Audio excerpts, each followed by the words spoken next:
primeiro, boa tarde, pessoal. Sempre uma alegria, né, para a gente poder se reunir com vocês, mesmo nesse tempo em que as reuniões são um pouco menos calorosas, um pouco menos afetivas, já que a gente não tem mais a proximidade dos abraços, né, mas é sempre bom que a gente possa estar junto de alguma forma, e ainda mais num momento como o de hoje, né, que a gente está aqui para ter uma conversa super bacana, com uma figura muito interessante, que conhece muito esse universo do jornalismo, que é o que a gente hoje vai discutir por aqui, que é o Cefas Carvalho, que daqui a pouquinho entra na live com a gente. Combinado que ele chegaria por volta das 4. E assim, esse é um momento em que Lucas, Damião e eu, a gente esteve organizando justamente para que a gente possa discutir questões que são pertinentes para o momento, né, relacionadas à produção do texto jornalístico. A gente falou na live da terça-feira, na conferência da terça-feira, de live a gente vai acostumando com isso, né?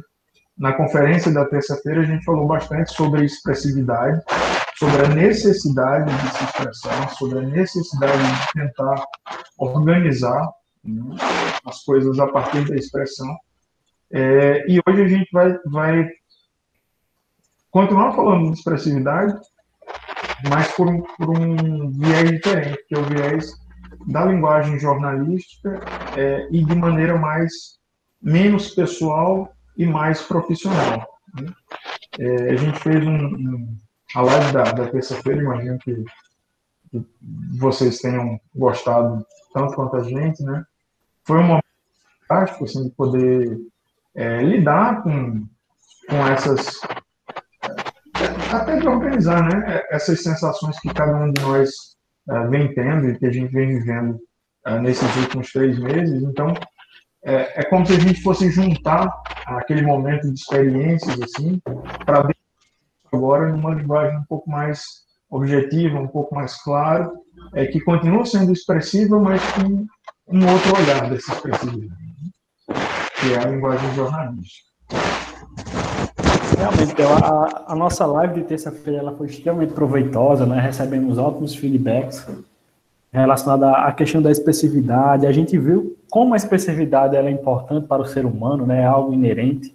Quando nós não temos nenhum tipo de maneira para que possamos nos expressar, isso reflete na nossa mente, reflete no nosso corpo, né? Isso Diana explicou bem para a turma.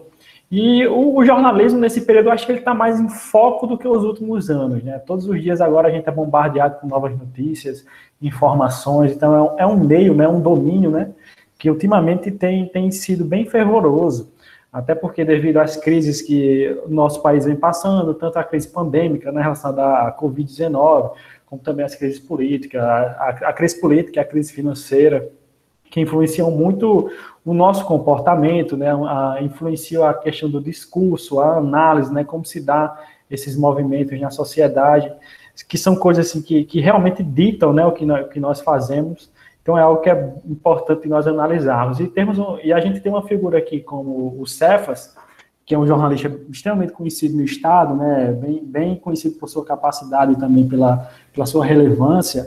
É bom para a gente discutir essa questão, entender melhor o papel do jornalismo, até porque o jornalismo, ultimamente, meio que virou um inimigo da sociedade. Não sei se você já deve ter notado, eu acho que o Theo vai concordar comigo, a maioria também, em que o discurso político tem causado à imprensa impactos.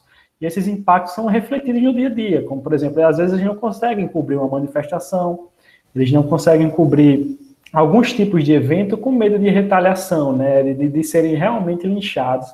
Em um país onde a imprensa deveria ser livre, né, infelizmente ainda acontece esse tipo de situação. São questões que devemos analisar, né, por um viés mais profissional, um viés que possamos analisar de uma maneira mais crítica o que vem acontecendo. Eu acho que Cefas é um cara que ele vai conseguir bem trabalhar essa questão, de nós vermos o que vem acontecendo, né, a questão dos discursos também, que acaba influenciando toda a população, né? Então, assim, espero que todos aproveitem. A gente vai começar esse primeiro momento com um bate-papo, né, relacionado à questão da expressividade, puxando para o domínio jornalístico. Theo, que inclusive que é um cara que que publica muito em jornais, né, em periódicos. Ele é um cara que tem bastante influência, que domina a questão dos gêneros textuais. É um cara que também eu admiro muito as crônicas. Toda crônica que ele manda para mim no privado, faço questão de ler, sou fã. Vou comprar o livro dele aí, já tá. Recomendo o meu, viu? Opa! Então é importante, gente. Esses debates que nós temos realmente essa semana, que a escola deu espaço para nós trabalharmos essas temáticas tão importantes, são muito proveitosas, porque são coisas que muitas vezes nós temos apenas a oportunidade de encontrar esse tipo de debate na universidade, para vocês terem noção como isso é importante para a gente, né? Então, eu saúdo a todos, espero que todos gostem. A gente vai começar esse primeiro momento com um bate-papo, vamos falar um pouco também sobre literatura, produção textual, porque tudo isso tem a ver, né? A questão...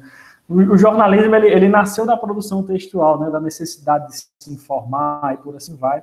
E a produção textual, que é minha área, entra muito nisso, na literatura também, na língua portuguesa, como o Theo domina, como ninguém, um cara aí excepcional. Pois é, e assim, é muito curioso nesse momento, né, porque o jornalismo, de uma certa maneira, ele é o responsável por apresentar... digamos assim, por condensar essa realidade para o espectador, para o leitor.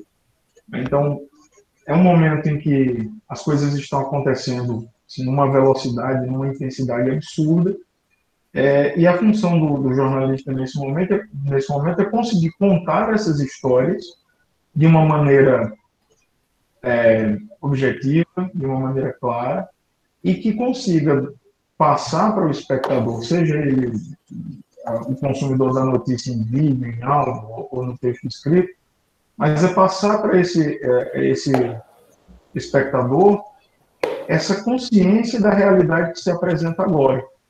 Então, é um trabalho, tanto é que é considerado um trabalho de primeira necessidade, né?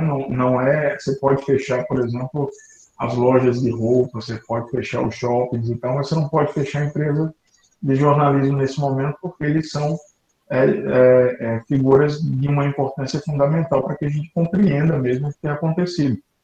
Tanto é que a gente tem visto brigas aí sendo compradas o tempo inteiro para que haja a garantia do direito à verdade, né? Então, por exemplo, quando a gente vê todas essas discussões a respeito da divulgação do número de infectados e de mortos pela Covid, que foi uma coisa que aconteceu há algumas semanas, né?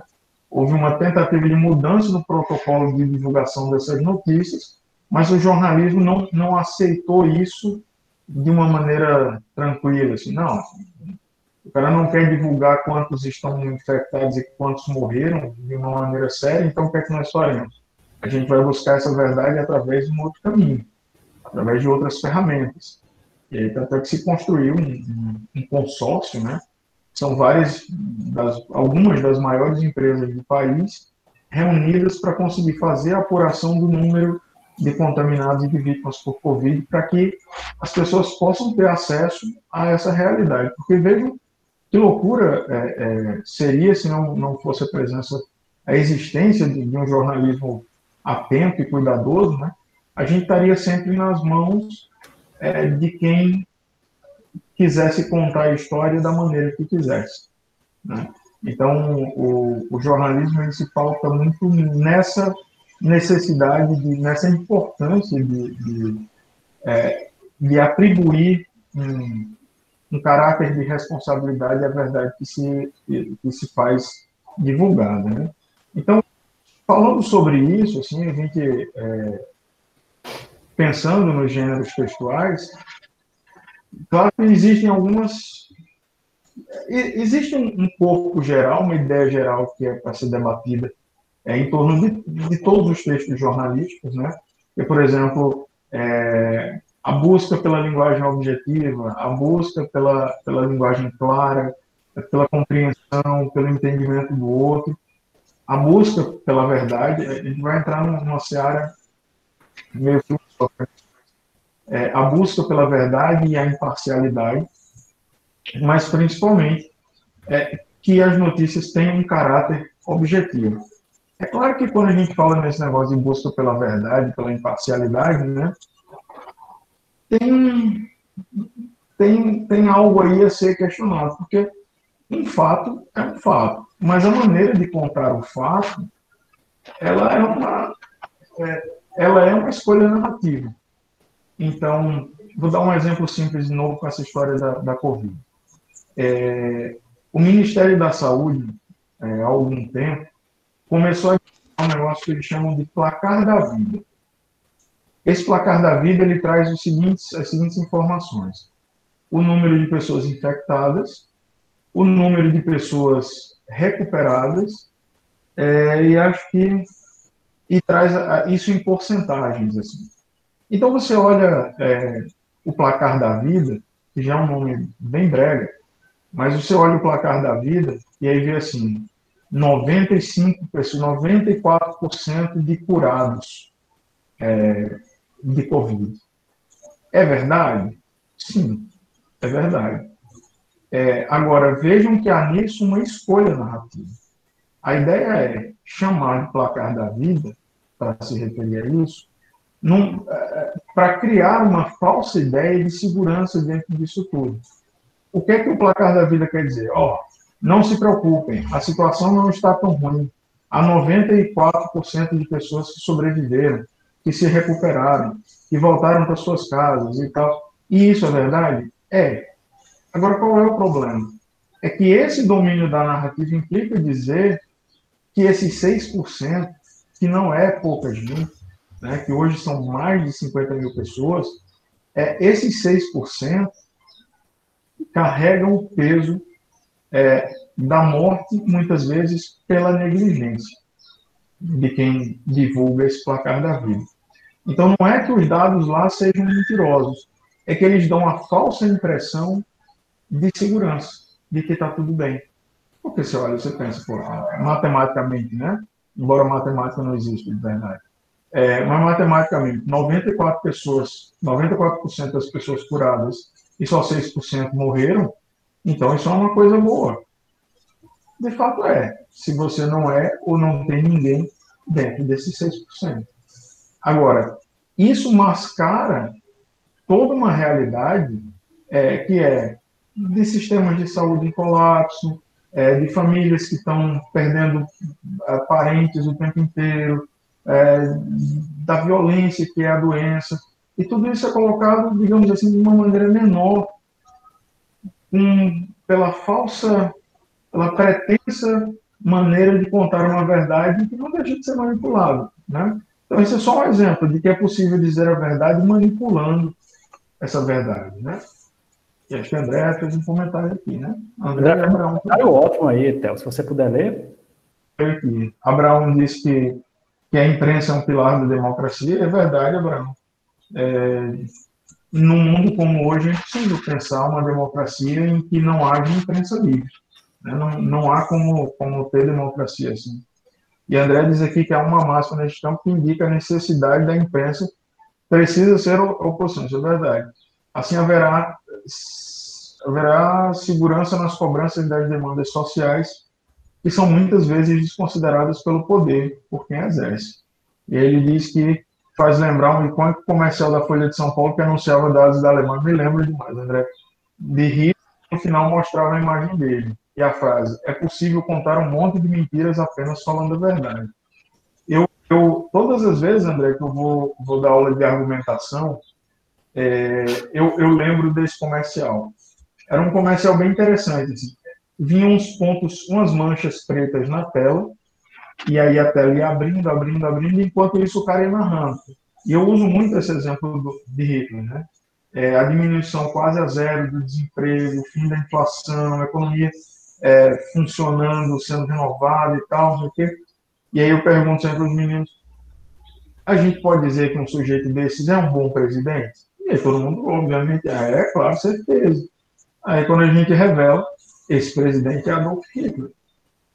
E aí é justamente isso que André diz. Lá no comercial, quando dizia que era Hitler, era a hora em que a imagem abria e a gente via a figura de Hitler formada no jornal. E aí é que a gente se dá conta disso, de que existe uma escolha ética na construção da narrativa. Do mesmo jeito que a gente pode fazer esse perfil de Hitler como algo positivo, a gente pode também fazer o comentário ele disse, envolver matemática, biologia, física ou química é mentira. É uma verdade, é uma mentira. Então, a gente pode fazer essa escolha da narrativa, esse caminho que a narrativa pode tomar, mas a gente precisa ter uma conduta ética diante disso, senão vira esse negócio que o André falou. A gente consegue transformar Hitler numa pessoa boa, um grande administrador, desde que a gente esconda algumas outras coisas. É como o placar da vida, guardadas as devidas proporções. Eu não me lembro agora de quem é a frase, uma frase super conhecida no mundo do jornalismo, que diz o seguinte, que o jornalismo é responsável por publicar tudo o que alguém não quer que seja publicado. Porque publicar o que as pessoas querem não é jornalismo, é publicidade. Eu acho que isso faz muito sentido, né? Até mesmo fazendo um link com a aula de professor André, com o professor Gutenberg, que falava sobre a questão dos governos autoritários, né? Uma coisa que eles têm em comum é justamente o controle da imprensa, de reterem a informação, deturparem a informação e divulgarem da maneira que eles mais julgam correta, ou seja, eles têm uma determinada tese da situação, eles veem a situação de uma determinada ótica, se utilizam de um discurso, né, extremamente argumentativo e forte, que convence a população, eles mostram apenas um viés, né, não mostram um todo. Isso é uma coisa que chama muita atenção relacionada a isso, porque, como o Abraão comentou, a imprensa é um pilar da democracia. E se você relacionar a imprensa com os países antidemocráticos, onde o poder está acima de tudo, né? Por exemplo, países como a Arábia Saudita, por exemplo, vai poder citar vários aqui, em que há as televisões estatais, né? A imprensa estatal, onde eles trabalham realmente para o governo. A tirania, justamente, André está comentando aqui, muito obrigado, André, pelos comentários, sempre muito pertinentes. Então, mostram que há uma coisa em comum, que é o controle da informação, né? Eles divulgam aquilo que tem que ser divulgado e abafam aquilo que eles não acham que iria ser benéfico para eles, e por assim vai. Então, são situações que a gente pensa que isso acontecia no passado, por exemplo, com a Alemanha nazista, não é? Com a Itália fascista, mas não, acontecem até hoje em governos que se dizem democráticos em todo o mundo, é uma coisa muito comum. E eu acredito realmente no trabalho da imprensa, eu acredito que a imprensa ela deve ser livre, ela deve ter total espaço, deve investigar, deve realmente buscar meios de contar realmente o que está acontecendo, né? A imprensa brasileira, nos últimos tempos, como eu já explicitei no início, vem passando por um momento muito conturbado, né, em relação à questão das interpretações, né? Qualquer notícia que aconteça, quem tem Twitter sabe que quem acompanha pelo Twitter vê. Qualquer coisa que qualquer jornal publicar já tem várias pessoas que deturpam aquilo, por exemplo, o discurso político mesmo, né? Bem interessante, que pegam uma frase solta, muitas vezes sem contexto, mas que tem determinado contexto e se utilizam dela para deturpar toda uma notícia, um contexto, né, que queria contar algo. Então, realmente, são situações assim que são bem preocupantes, né, e a imprensa, durante esse período de pandemia, pelo que eu vejo, principalmente assim, vendo alguns programas televisivos, lendo alguns jornais, né, vendo o Twitter de alguns jornalistas, a gente nota que eles estão trabalhando mais do que nunca, que o trabalho deles agora é de extrema relevância, a questão da divulgação de dados, que infelizmente, como o Theo falou, tem uma determinada ótica, né, a partir do governo. Eles tentam convencer a população a partir disso. Desses 1 milhão, né, de infectados, 6%, né, já equivale a mais de 50 mil e por assim vai. Então, é uma determinada maneira que as pessoas se utilizam para contar uma história. Isso é preocupante, porque muitas vezes aquilo não condiz com a realidade, atinge realmente um público. Tem um público que consome, que acredita, tem aquele público que propaga essas informações achando que são corretas, não tem uma análise crítica, né, a partir daquilo. Até porque uma coisa bem interessante que eu já discuti algumas vezes em sala de aula é que muitos de nós não somos educados a ter uma análise crítica de todas as situações, de vermos o todo, né, de analisarmos o que está acontecendo, de colocarmos os prós e os contras, de criarmos uma opinião. O WhatsApp mesmo, assim, uma prova disso. A falta da cultura da leitura aqui no Brasil é um reflexo disso no WhatsApp, né? Que qualquer notícia que você manda de forma descontextualizada, que muitas vezes não é nem um profissional do jornalismo, é uma pessoa realmente que tem segundas intenções, que divulga esse tipo de informação, né? Que tem um nicho, e as pessoas consomem tendo aquilo como uma verdade absoluta, não analisam os fatos, às vezes aquelas reportagens, né? Tem que colocar entre aspas aqui, não tem nenhuma referência. Aí já entra no contexto das fake news, né, que inventam várias outras mentiras, né, e por assim vai.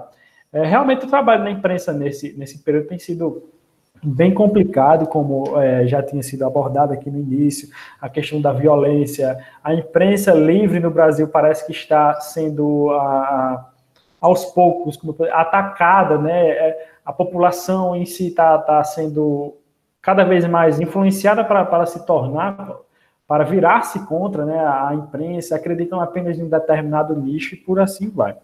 E como já dando outro link, né, aqui em relação à aula do professor André com o professor Gutenberg, são características de regimes autoritários, né, que prejudicam a democracia, né, que a democracia é apenas uma desculpa de chegarem no poder, por exemplo. Não estou falando apenas aqui da questão brasileira, mas no mundo como um todo, a gente pode analisar em diversos países, e que as pessoas se utilizam de um determinado discurso, de pessoas que estão famintas, famintas no sentido não de sentirem fome, né, a necessidade fisiológica, mas famintas de um herói, de uma figura que possa resolver todo o problema da população, que possa resolver todas as mazelas, né, e acabam consumindo determinado discurso, acreditando em determinado discurso sem ter nenhuma figura, sem não ter nenhum papel reflexível a partir disso, né?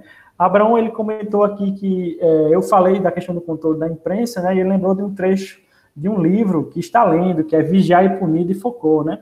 Que mostra uma divulgação de folhetins que tinha conteúdo que criticava o sistema de punir o governo tirando do século XVIII, e o governo proibiu a divulgação desses folhetins. Justamente, Abraão, é uma das características dos governos autoritários, né, de reterem a informação, de analisarem o que é melhor para eles. Aconteceu muito aqui na ditadura, né, há várias histórias, há vários relatos, há livros publicados, há filmes, inclusive, né, que mostram bem isso daí, há documentários, a questão a maneira como o governo retém a informação. E são questões assim que são de extrema importância para nós podermos discutir aqui com os nossos convidados, né, com o professor Theo, os professores também, vocês alunos, para participar.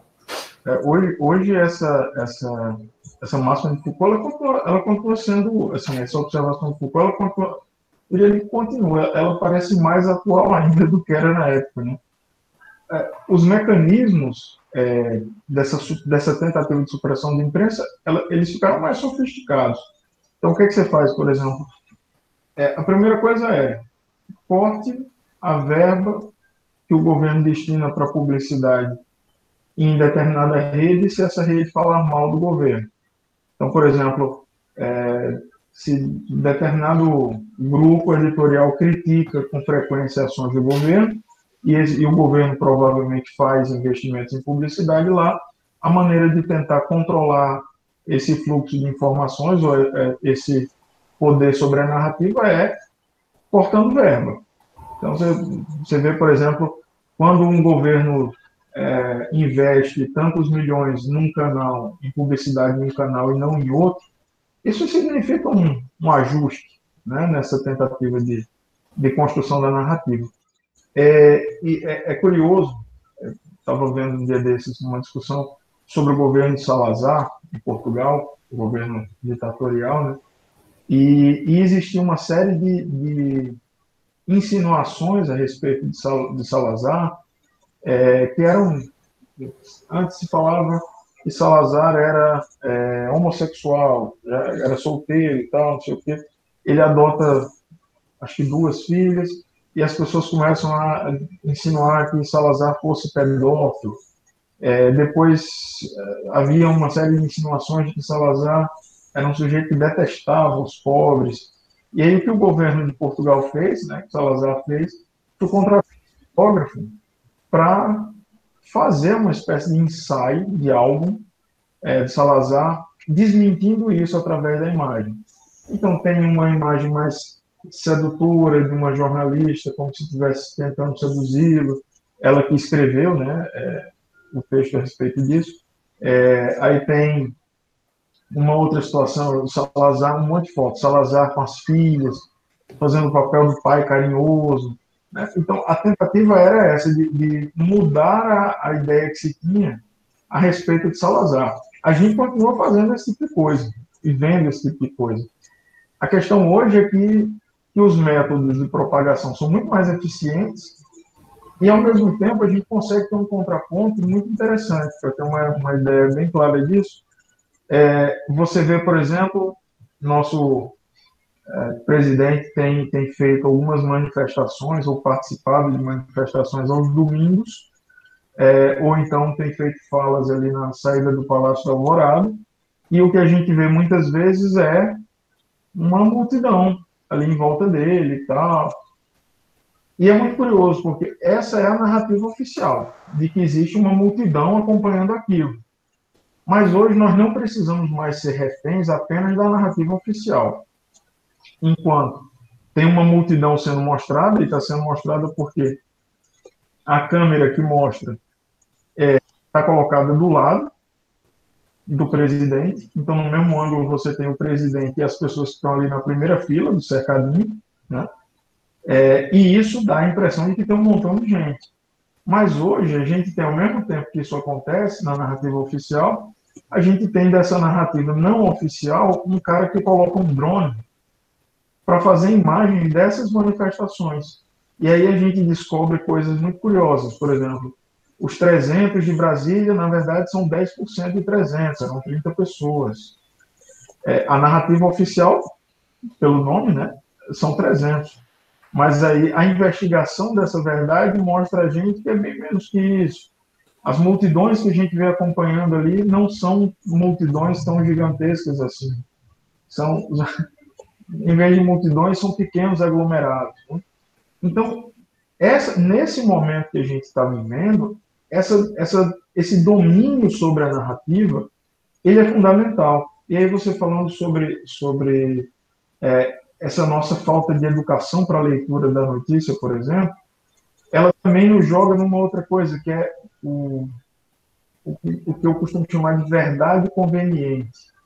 Então é o seguinte, assim, se o meu ponto de vista ele é corroborado por uma determinada notícia, seja ela falsa ou não, aquela notícia ela passa a ser verdade para mim, porque eu não aceito a contestação. Eu quero a verdade que valide o meu discurso, a verdade que seja conveniente para mim. Então, por exemplo, dizer que a ivermectina provou que tinha determinada eficiência sobre um aspecto dos sintomas da Covid.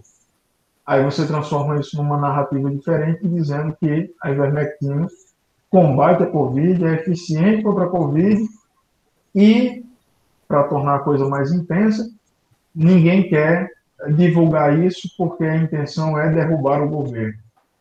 Então, é uma construção de narrativa que pega muitas vezes um ou outro aspecto da realidade e constrói uma realidade muitas vezes alucinada em torno disso, né, para tentar dominar essa verdade dos fatos, né? E aí a gente precisa ter esse conhecimento. Por exemplo, um monte de fake news que a gente vê aí, se a gente tivesse domínio da linguagem jornalística, por exemplo, a gente não cairia. Então, qualquer matéria séria que você vá ler, precisa ter mais de 2 parágrafos.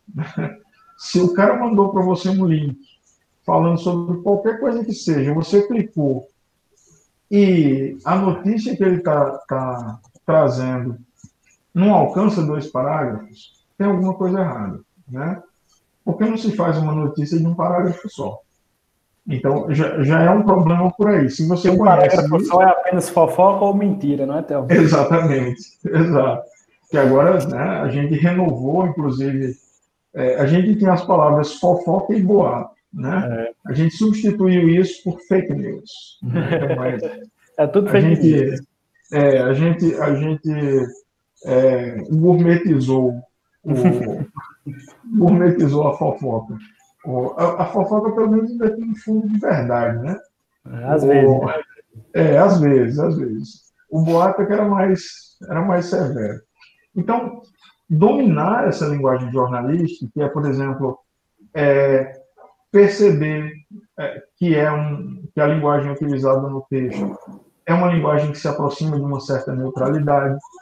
Isso é um aspecto muito comum da linguagem jornalística, a gente É precisa trabalhar impessoal, com né? isso.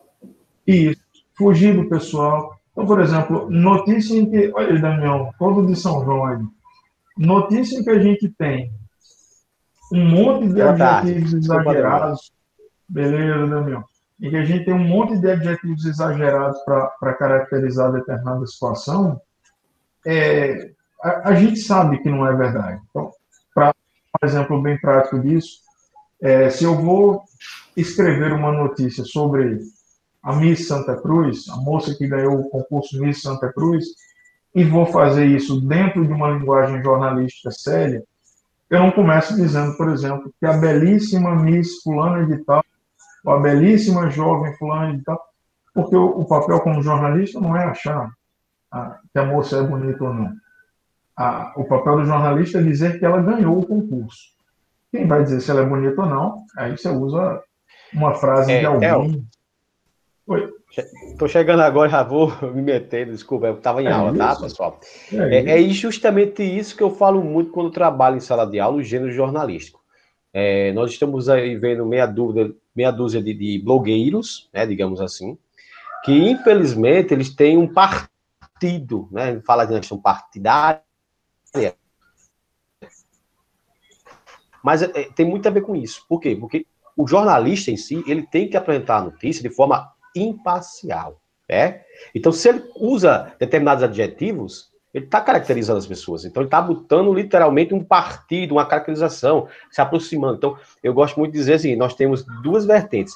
A da oposição, que ataca, e da situação que muitas vezes valoriza, ou acaba valorizando ainda mais essa questão do sensacionalismo do governo. Então, a gente usa exemplos como esse para mostrar a falta de imparcialidade, né? Em vez de passar, foge demais a notícia. Perde a essência, né? Que é a informação em vez da caracterização. É só isso. Eu brinco muito, né, com uma anedotazinha que eu escrevi uma vez no Facebook.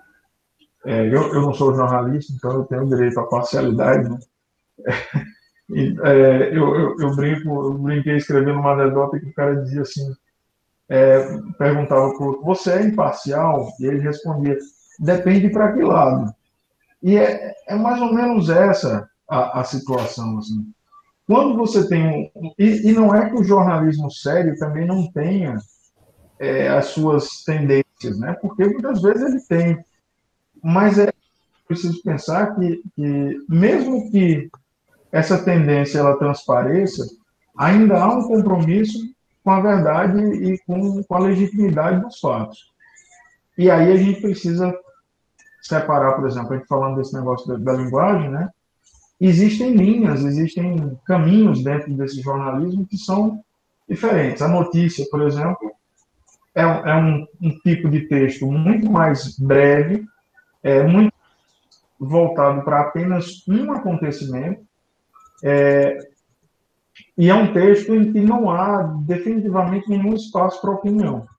Então, por exemplo, você vai escrever uma notícia sobre algum caso de Covid, a notícia ela pega um aspecto específico desse acontecimento.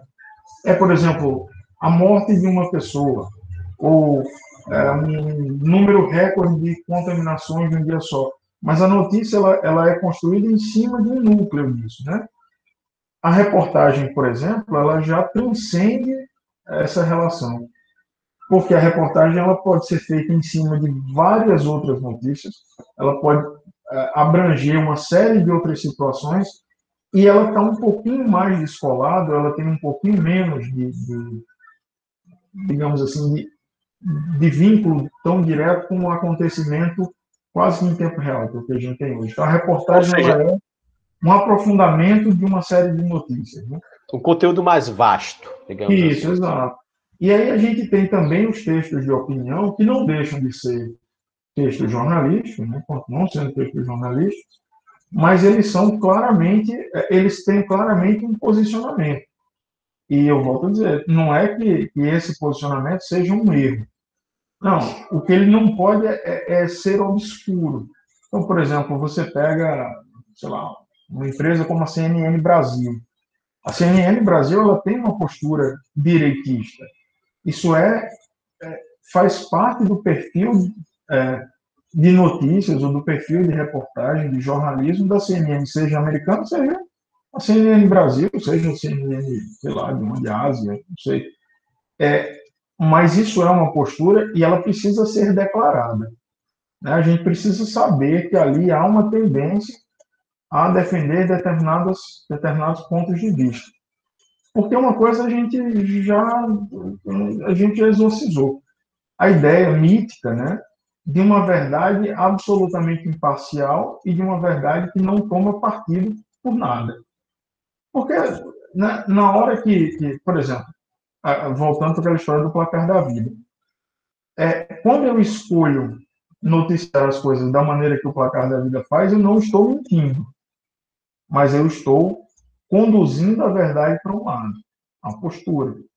Quando eu divulgo, por exemplo, o número de mortes, é muito comum a gente ver aqui em Santa Cruz, por exemplo, as pessoas pedindo para que a prefeitura divulgue o número de curados.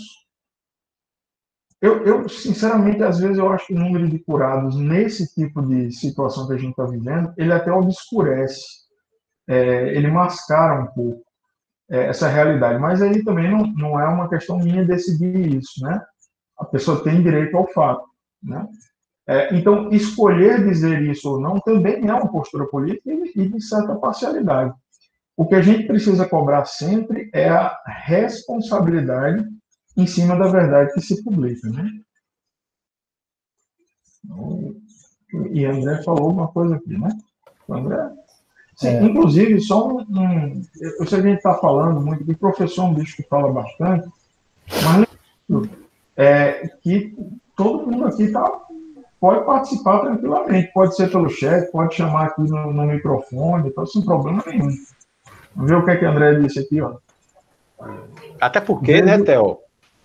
Só acrescentando essa informação, esses gêneros, como notícia, reportagem, entrevista, editorial, fazem parte da nossa realidade. Então, uma vez por outra, nós estamos citando em alguma conversa, seja ela informal, ou até mesmo uma produção textual, várias reportagens.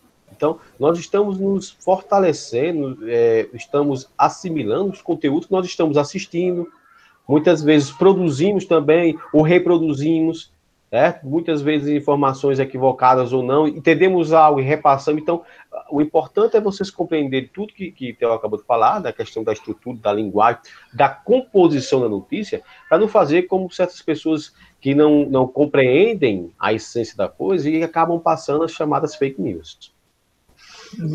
André trouxe uma contribuição aqui muito bacana, né, que é o fato de que no começo da pandemia, muita gente dizia que a Globo superestimava, né? Falavam até acho que em doping dos números, né? Anabolizante dos números, que aumentavam muito isso, né? E aí ele faz lembra aqui uma coisa do filho dele que é fantástica, né? Que o filho fechava os olhos quando era pequenininho para tentar desaparecer e ele acreditava nisso. E é mais ou menos a analogia perfeita com o que a gente tem visto agora, inclusive das fontes oficiais.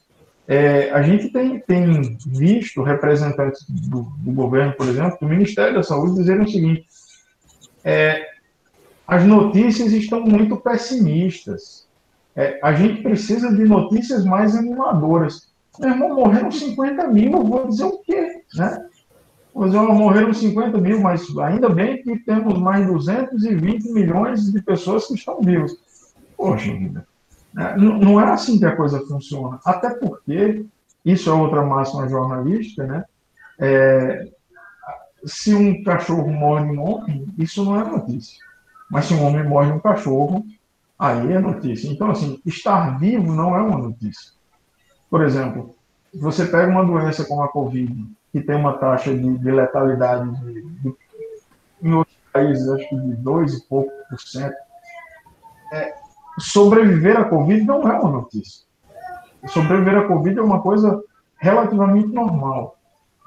A notícia é exatamente não sobreviver e outra coisa. É pensar no estrago que a presença da Covid tem causado nas estruturas de saúde do mundo inteiro. E aí as pessoas vão dizer, sabe, conseguiu sobreviver, é isso que a gente tem que se apegar. Infelizmente não é. Né? O que a gente tem que tentar entender é, por exemplo, que é uma coisa maluca, que a gente esteja discutindo isso depois de 3 meses, que o grande problema não é a letalidade da doença.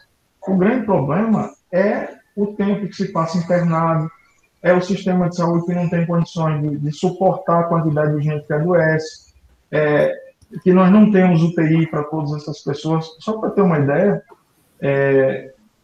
eu tenho agora é ex-marido, não, era marido de uma amiga em Brasília, e há uma semana atrás ele faleceu por causa da Covid. Foi quase um mês internado numa UTI em Brasília, e o processo era terrível, porque assim, ele primeiro tratou do pulmão, uma pneumonia, e isso destruiu o rim dele. Quando ele conseguiu recuperar o rim, ele acabou morrendo do coração. Então veja que loucura, né? Esse processo todo, para a gente tentar entender como é o tempo de permanência hospitalizado e aí entender como é que a divulgação desses números ela é ou não algo mais que precisa ser entendido de maneira mais cuidadosa. Não é só dizer 90 e tantos por cento sobreviveram, que coisa boa, né? E aí, já vi que Cefas acabou de entrar na live. Está nos ouvindo, Cefas? Não, probleminhas técnicos. Aproveitar para fazer merchandising agora, né? Cefas, e se vocês estiverem escutando os gritinhos, isso é meu filho lá no quarto. Mas Cefas chegou de novo. Está ouvindo aí, Cefas? Tá? Olá, boa tarde. Opa, boa tarde. Boa tarde. Boa tarde, João Kleber, Lucas, boa tarde a todos. Boa tarde, Cefas. Seja bem-vindo. Muito obrigado. Obrigado, eu que agradeço. Prazer estar aqui. Eu fazer às vezes da casa aqui e apresentar a Cefas para a gente, né? Cefas é jornalista já há algum tempo, né, Cefas? Opa, caiu de novo. Ele saiu de novo. Problema ele vai voltar. Vai voltar. E viram que no começo, quando eu disse que no home office daqui de casa, tanto fazer estar na sala como no quarto, que eu ouvi do mesmo jeito, vocês estão escutando aí meu menino. Opa, o Cefas está com dificuldade. Efeitos de quarentena, viu? Acontece muito. E acolá, passa aqui um correndo também, um grito. Pega acolá brincando. Faz parte. Nem por isso vamos deixar de trabalhar. Voltou. Opa, estou aqui. Beleza. Então, eu estava dizendo... A internet aqui no meu bairro está instável, mas vai dar certo. Vai dar certo. É mais um dos problemas, né, de home office agora, é ter estrutura mesmo, né, que a gente precisa... A gente estava acostumado a isso ser só casa, né, mas agora é casa, é escritório, é praça, é o que for preciso, então... Exatamente. Vocês estão me vendo bem? Estão me ouvindo bem? Tá? Tudo tranquilo? Sim. Tudo tranquilo. Perfeito. Então, Cefas é jornalista, ele hoje está à frente do Potiguar Notícias, escreve para uma série de outros veículos de imprensa, é um cara que já tem um bom tempo de estrada na profissão, também escritor, trabalha tanto apresentando, né, essa coisa do jornalismo audiovisual e tal, quanto escrevendo. Então é um cara que, além de tudo, além de todas essas características profissionais, é um cara que tem uma leitura muito interessante da realidade, dos acontecimentos, alguém que está sempre muito ligado a essas narrativas, né, da atualidade. E aí, Cefas, eu queria que você começasse falando para a gente como é que é ser jornalista num tempo em que jornalistas são mais necessários do que nunca, né? Exatamente. É um desafio e é um paradoxo. E eu vou explicar por quê. O jornalismo, nos últimos anos, estava sendo vítima de diversos golpes, né, digamos assim, ou diversos desafios, para usar um termo melhor. O jornalismo vinha sendo vitimado, ou vinha sendo reformulado com as mudanças tecnológicas, né? Antigamente, para ser jornalista, você trabalhava num aparato tecnológico de redação, de jornal, para o jornal ser impresso.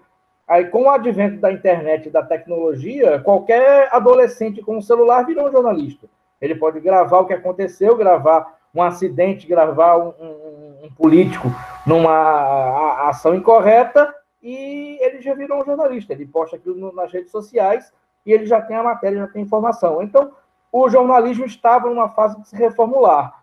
Paralelamente a isso, e também por causa disso, dessas novas tecnologias, surgiram as fake news. As fake news foram um golpe muito cruel para o jornalismo, né? Transformou o não jornalismo em jornalismo.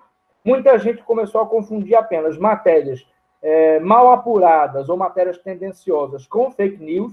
São duas coisas diferentes. Você pode não concordar com a linha editorial de um veículo, você pode não concordar com o enfoque que o jornalista deu à matéria, mas, de qualquer forma, não são fake news. Mas foram criadas fake news. Hoje já é provado com a CPI das fake news que existe um gabinete do ódio, né, no governo federal, que tem uma indústria de fake news. Então, tudo isso somado, o jornalismo vinha passando por um processo muito difícil. Porém, por um paradoxo, surgiu a pandemia, poucos meses atrás, tivemos a descoberta do Covid-19, que, por se tratar de um vírus sem cura, originou a pandemia mundial, e isso fez com que as pessoas precisassem e procurassem de informação segura. Então, paradoxalmente, o jornalismo voltou a ser valorizado. Por quê? Porque as pessoas passaram a se cansar também de receber mensagens por Zap. Todo mundo recebendo informações pelo Zap. Um médico tal que trabalhou na Itália em dia tal disse que aconteceu isso. Certo, mas qual é a fonte real? Qual é o nome desse médico?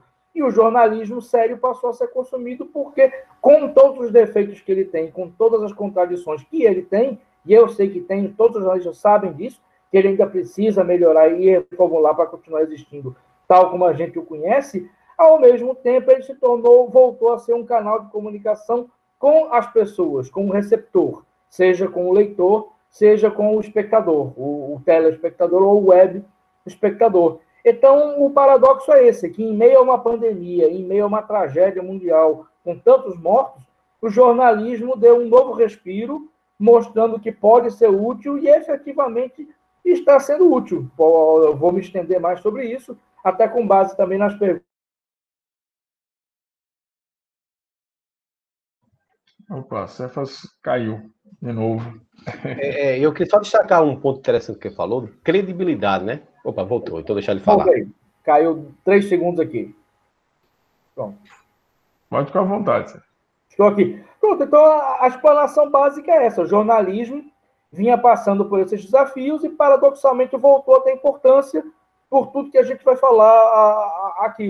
Como o jornalismo sério é feito, questão de credibilidade, enfim, ele voltou a ter relevância e eu acredito que vai continuar tendo relevância, porque vai se precisar de mais informações no enfrentamento à Covid-19, vai surgir ou não a vacina, aí depois vai ter quem vai ser vacinado ou não e onde. Para tudo isso, vai se precisar de informações precisas, seguras e apuradas. E aí vai entrar o jornalismo. Aí, no longo do tempo, também eu falo sobre o processo da qual eu estou inserido, né, de jornalismo, de web jornalismo, enquanto portal e enquanto web TV, que eu faço parte também. E, Damião, você queria fazer um comentário naquela hora? Só a questão da credibilidade. Uma depois, quem quiser perguntar, pode perguntar, tanto aqui Pode pelo chat. perguntar, provocar, tirar dúvida, eu estou aqui para isso. Você falou um ponto interessante, né, que nós estamos vendo, principalmente a questão dos fake news, né? A falta de credibilidade. E, infelizmente, você citou agora há pouco o gabinete do ódio, né, que propaga as informações de forma equivocada, não, com o intuito de manchar, né, digamos assim, essa credibilidade. Tem algumas dicas, além de que agora virou lei, né? A questão do fake news, o combate ao fake news. Sim. Literalmente. O que é que você poderia sugerir para nós? Algo que dê uma segurança maior naquela informação que nós estamos acabando de ler. Além, claro, de alguns sites mais seguros. Porque hoje em dia, como você falou, qualquer pessoa virou jornalista. Sim. Então, você manda um link para uma pessoa, a pessoa abre e já vai lá. Menino ganhou R$1 milhão na Mega Sena, veja como é que ganha. Então, algumas informações, elas estão totalmente desencontradas, né? O conselho para você, tem muitos jovens aqui que futuramente pensam, né? E tem também o desejo de tornar jornalista. Você recomendaria isso para eles? Olha, a gente tem uma brincadeira nas redações de que quem faz jornalismo hoje é doido. É doido, porque é um mercado que está acabando. Devido ao time, tá? Eu também é louco. Eu tenho uma brincadeira com meus filhos, eu tenho 2 filhos adolescentes, e eu tenho uma brincadeira dizendo, vocês não inventem de ser jornalistas. Vão fazer alguma coisa séria, vão estudar medicina, vão ser professores universitários, jornalista não. Uma brincadeira, claro, nenhum dos dois tem tendência para ser. E agora, se a pessoa tem a vocação para ser jornalista, eu sugiro que continue, que invista nisso, mas sabendo que não é mais aquele jornalismo que você conhecia há mesmo 5 anos atrás. É um outro tipo de jornalismo. Aquele jornalismo de redações terminou, os veículos cada vez mais reduzem as equipes, né? Não existe aquela coisa da Tribuna do Norte com a sua grande equipe, o Diário de Natal, aquilo que a gente via nos filmes românticos em relação ao jornalismo, isso não existe. E acho que os jovens que estão entrando já sabem disso, que eles podem fazer jornalismo até mesmo com um celular, como eu disse aqui. Em relação à sua pergunta, em relação a dicas, na verdade, é um assunto longo, mas eu tenho 2 dicas básicas, que são muito, muito básicas, que dá para qualquer pessoa seguir. São as dicas que eu costumo dar para meus tios e minhas tias de mais idade, que não tem uma relação muito próxima com a tecnologia, mas com essas 2 dicas a pessoa se sai. A primeira dica, o Zap é uma ferramenta maravilhosa. O Zap revolucionou a nossa vida, revolucionou a forma de falarmos com outras pessoas, mas o Zap, como fonte de informação primária, não tem valor algum. O Zap leva a gente para uma informação, através de um link. Mas ele, por si, não é informação. Tanto que quando alguém chega para mim, alguém me dá uma informação, e eu digo, mas você leu isso aonde? Eu li no Zap. Eu, querido, vamos aqui, vamos sentar e conversar. Porque você lê no Zap, você pode ler qualquer coisa no Zap. Você pode ler no Zap que eu, Cephas Carvalho, assaltei um banco. Ah, rapaz, eu recebi aqui que você assaltou o Banco do Brasil de Parnamirim ontem. Ele, não, ontem eu estava em casa. Não, mas eu estou lendo no Zap. Então, o Zap em si não é fonte. Então, se você receber um texto, só o texto colado no Zap, e uma foto aleatória, não acredite, não confie. Aquilo ali pode ser feito por qualquer pessoa, em qualquer circunstância. Então, priorize link. Você recebe um link. Então, você vai apertar naquele link, dá mais trabalho. Vai apertar e vai surgir a matéria. Aí vem a segunda dica. Existem dezenas, centenas de sites hoje, de blogs. Aqui no Rio Grande do Norte tem centenas. Eu sou amigo de blogueiros do interior. Eu tenho contato. Todo dia eu descubro 10, 15 novos blogs. A maioria são bons e são sérios, mas, de qualquer maneira, qualquer pessoa pode criar um blog ou um site. Nós que estamos aqui conversando, nós podemos agora criar um blog. Eu posso criar um blog, notícias do RN SA, e a gente criar as nossas notícias. Então, a minha dica é, qualquer blog, portal, site que você vê, tem que descobrir, primeiro, se ele tem alguma história, ou se é uma coisa nova, entendeu? Você pode não gostar nem concordar, mas o Globo tem uma história. O Globo foi fundado em 1940, 1950, por Roberto Marinho, entendeu? Correio Brasiliense. Eu detesto o Correio Brasiliense. Tá, mas ele tem uma história. Então, são veículos que têm um CNPJ. Eles têm uma história, eles existem. Dentro dessa mesma dica, Assim que estiver lendo a matéria, veja se ela tem um autor.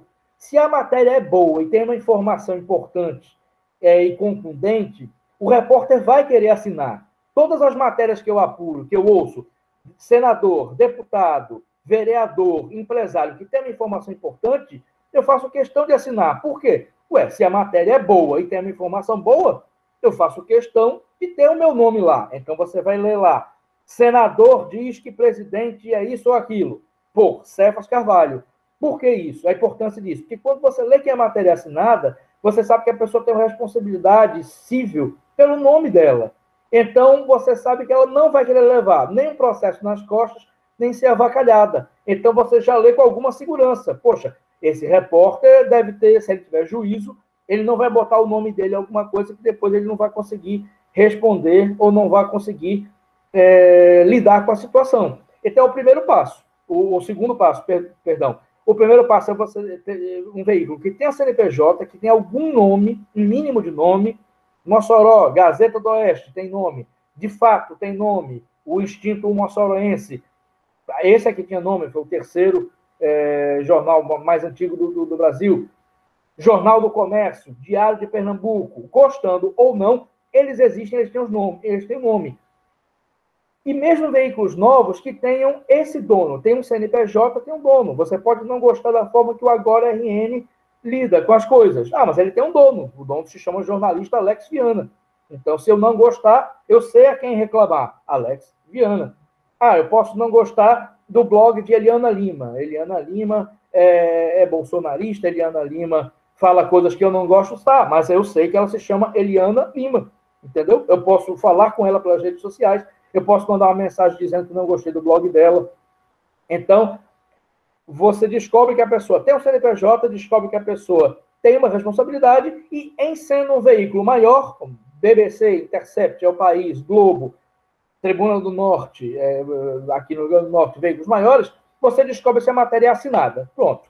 Não sendo assinada e não sendo de um veículo que você conheça, um veículo com nome desconhecido, desconfie, puxe o freio de mão, não acredite, porque tem grandes chances de ser fake news. São as duas grandes dicas, e todo o resto das dicas e todo o resto da discussão nascem necessariamente desses dois itens. Evitando esses dois itens, entendeu? Que eu enfatizo muito com a minha família, muito, muito.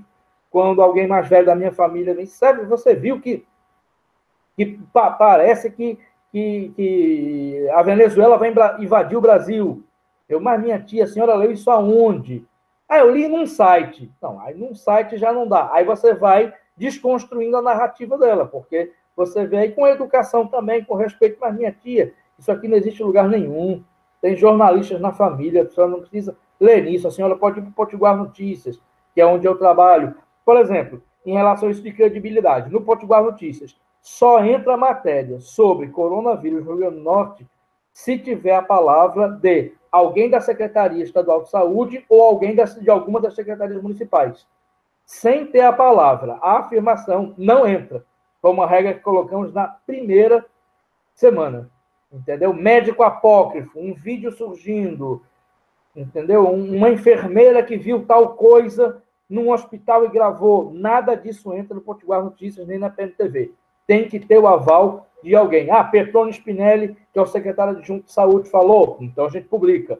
Cipriano falou, não falou, mas autorizou que tal técnico falasse, então vamos publicar. Então é isso, é procurar sempre a credibilidade, o nome, saber se tem CNPJ, até para poder ser processado. Se você não gostou, você entra com uma ação, mas você só pode entrar com a ação sabendo contra quem vai entrar com a ação. E principalmente se é a matéria assinada. Todo bom jornalista, se faz uma boa matéria de uma revelação, quer assinar a matéria. A base é essa. E no caso, Cefas, as fake news, elas têm um aspecto que é algo com que o jornalismo ainda não lidava, né? Que é essa facilidade de compartilhamento, né? Porque você tem, por exemplo, o WhatsApp, todos os grupos que as pessoas têm tem grupos com 100 e tantas pessoas, sei lá, 200, não sei quantas cabem, e o cara tá a um clique. né, de velocidade de repassar um negócio desse. Então ele nem leu, ele viu só que tem uma manchete lá e o que ele faz é pum, passa adiante. Exatamente. As fake news se baseiam nisso, que você não precisa muito para a pessoa ter o trabalho de abrir, ler o link, dá mais trabalho, claro, às vezes demora para carregar, é uma aba a mais, mas é necessário, é necessário. E quando começou esse processo das fake news, um pouco antes das eleições de 2018, ali entre o golpe contra Dilma e as eleições de 2018, boa parte dos jornalistas, eu incluso, achava que as fake news eram orgânicas. Eram pessoas que gostavam de criar e espalhava-se organicamente. Mas hoje já descobrimos que não. Existe uma indústria de fake news bancada com dinheiro, e muitas vezes com dinheiro público. Então, foi uma coisa orquestrada, uma coisa feita planejadamente e que move uma indústria. Infelizmente, né? A CPI das fake news vai revelar muita coisa sobre isso, né? E a gente vai poder ver a extensão dessa indústria e o dano feito, né? O dano a gente já convive todo dia, justamente tendo que desmentir isso. Nas eleições aqui, eu tive que desmentir quase diariamente que Fátima Bezerra, que na época liderava as pesquisas no segundo turno contra Carlos Eduardo, que Fátima Bezerra ia chamar venezuelanos para trabalhar no governo do Estado. Entendeu? Porque tinha 3 links que diziam isso, de matérias totalmente apócrifas, de blogs apócrifos, entendeu? E pessoas, até pessoas com formação, né? Mas cefas. A gente vai perder para venezuelano, vamos abrir esse link, vamos ler. É um processo complicado, infelizmente.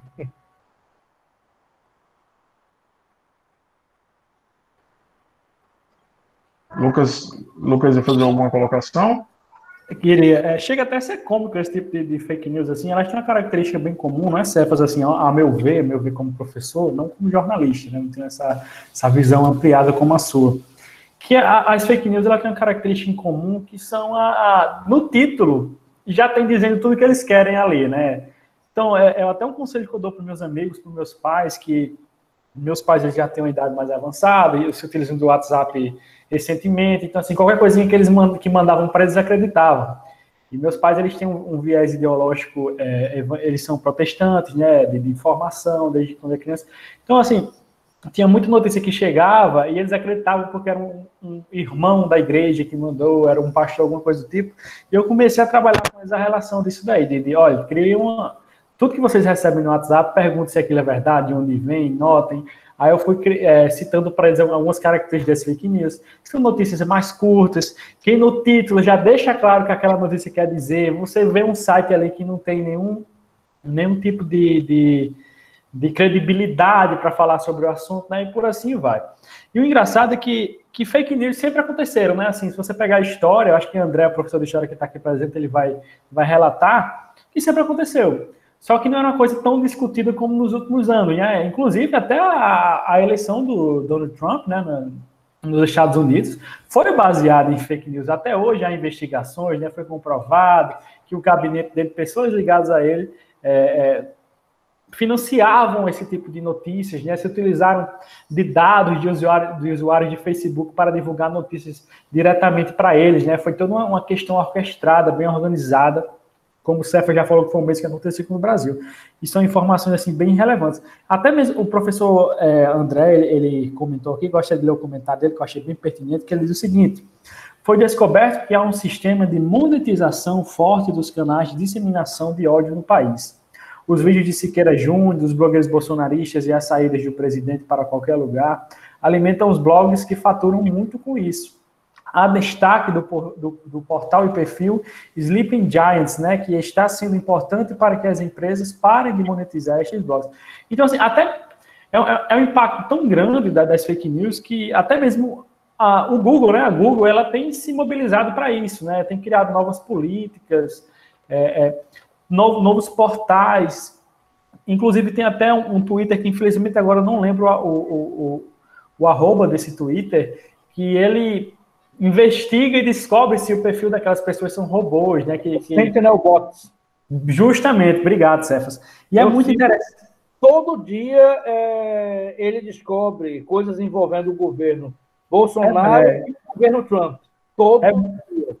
Inclusive, uma coisa que me chamou muita atenção ultimamente, acho que Cefas também deve estar antenado, que é quando alguma pessoa que está escrevendo para aquele bot, né, escreve algo errado, por exemplo, já escreveram o nome Bolsonaro de uma maneira errada, e aqueles bots vão retweetando, eles não têm uma análise crítica que aquilo está errado, só vão retweetar para pagar a notícia, e depois começa ao mesmo tempo sobe outra tag, né, dizendo, os robôs estão começando a trabalhar, o gabinete do ódio. É uma coisa bem interessante. E a gente até no início aqui, conversando com o Theo, né, que fofoca, boato, hoje em dia é tudo fake news, assim, né? E era uma coisa que acontecia, que surgiram muitas vezes dentro de uma determinada cidade, um bairro, uma fofoquinha ou outra, né, que foi tomando umas grandes proporções, né, que hoje a gente tem a questão do domínio discursivo, que entra muito nisso, que os políticos se utilizam de determinada ótica. Eu acho que você também já deve ter acompanhado muitas vezes que determinados líderes se utilizam do discurso de um jornalista, de um jornal, pegam uma frase que é dentro de um determinado contexto, retiram ela e fazem uma interpretação totalmente diferente e as pessoas não analisam isso. As pessoas não se preocupam com isso, porque tem naquele líder uma figura de perfeição, de relação realmente de extrema admiração, que tudo que ele fala é verdade, porque ele é o salvador da pátria, e por assim vai, e as pessoas não lidam com isso. Então, é um impacto assim, enorme na sociedade, a gente está sentindo, né? Nos últimos anos tem surgido muitos estudos, outras ferramentas que estão analisando a questão das fake news. Eu acho que daqui para os próximos anos a gente vai descobrir como é que se dá mais essa produção. E eu espero coisas boas, né? Porque até mesmo, eu acho que Abraão comentou recentemente mais acima, que hoje em dia há mecanismos que a gente possa investigar de onde vem essas notícias, nós temos mais acesso à informação. Até mesmo aqui, com esse simples objetozinho aqui que nós temos, nós podemos pesquisar, nós podemos aprender coisas novas, né? E é uma forma também de nos atualizarmos, de sabermos o que está acontecendo no mundo. E esse é o meu comentário. Muito obrigado pelo espaço. Tá. Lucas, mas quando você diz nós podemos pesquisar, você certamente deve estar falando, por exemplo, nós aqui poderemos nos considerar uma bolha, mas fora dessa bolha, as pessoas não pesquisam absolutamente nada. Nada mesmo. Se receberem um zap normal, dizendo que limão faz mal, elas vão parar de consumir limão, porque o zap disse que limão faz mal. Em compensação, como aconteceu de fato, se disser que água sanitária evita você pegar o coronavírus, elas vão consumir água sanitária. Centenas foram para o hospital nos Estados Unidos porque Trump disse isso num tweet dele. Então, assim, dentro da bolha, a gente tem, pela natureza de nossas profissões, professores, jornalistas, profissionais liberais, essa tendência a pesquisar ou não acreditar de cara em tudo que recebe. Mas fora dessa bolha, a situação é trágica, Lucas, é trágica. Entendeu? Você recebendo o zap, aquilo que eu falei, você recebendo com o zap como fonte, você tem como verdade. O desafio é como impedir que essas informações falsas cheguem aos zaps. Daí a CPI das fake news tentar desmembrar na fonte. Porque você resolver na ponta é como a gente faz, é o diálogo com familiares, com amigos, mas é muita coisa, são milhões de pessoas que recebem. E só para concluir esse raciocínio e fazer um link com o que você disse no começo, sempre existiu isso. Eu sou mais velho que você, eu ainda sou da época que faziam, imprimia-se centenas, às vezes milhares de informações falsas em véspera de eleição, em papel A4, por exemplo, 2 candidatos a prefeito, aí um candidato imprimia TCE reprova contas de candidato X, totalmente falso. Só que aí você distribuía aquilo na cidade. A Justiça Eleitoral não tinha como. Acontece que o leque era muito baixo, era um leque que você tinha como controlar. Aí, voltando para o começo, com o Zap, você não tem como controlar isso. Porque se você manda para um grupo de 50 pessoas, as 50 mandam para mais 50, que mandam para mais 50, mais 100. Quando você vê, já está em 1/3, 1/4 da população. Entendeu? Então, você só começa a resolver isso, Lucas, indo lá na fonte, que é o que se falou aqui. Desmonetização e desmembrar o gabinete do ódio e desmembrar as cabeças pensantes disso. Aqui na ponta é só nós com familiares, entendeu? Esse é o grande problema. Eu tenho até uma visão, estava conversando aqui com o Theo, e o Theo concordou, que é uma coisa bem interessante, que é a tecnologia, já entrando aqui nessa tecnologia, o advento da tecnologia, ela foi muito importante.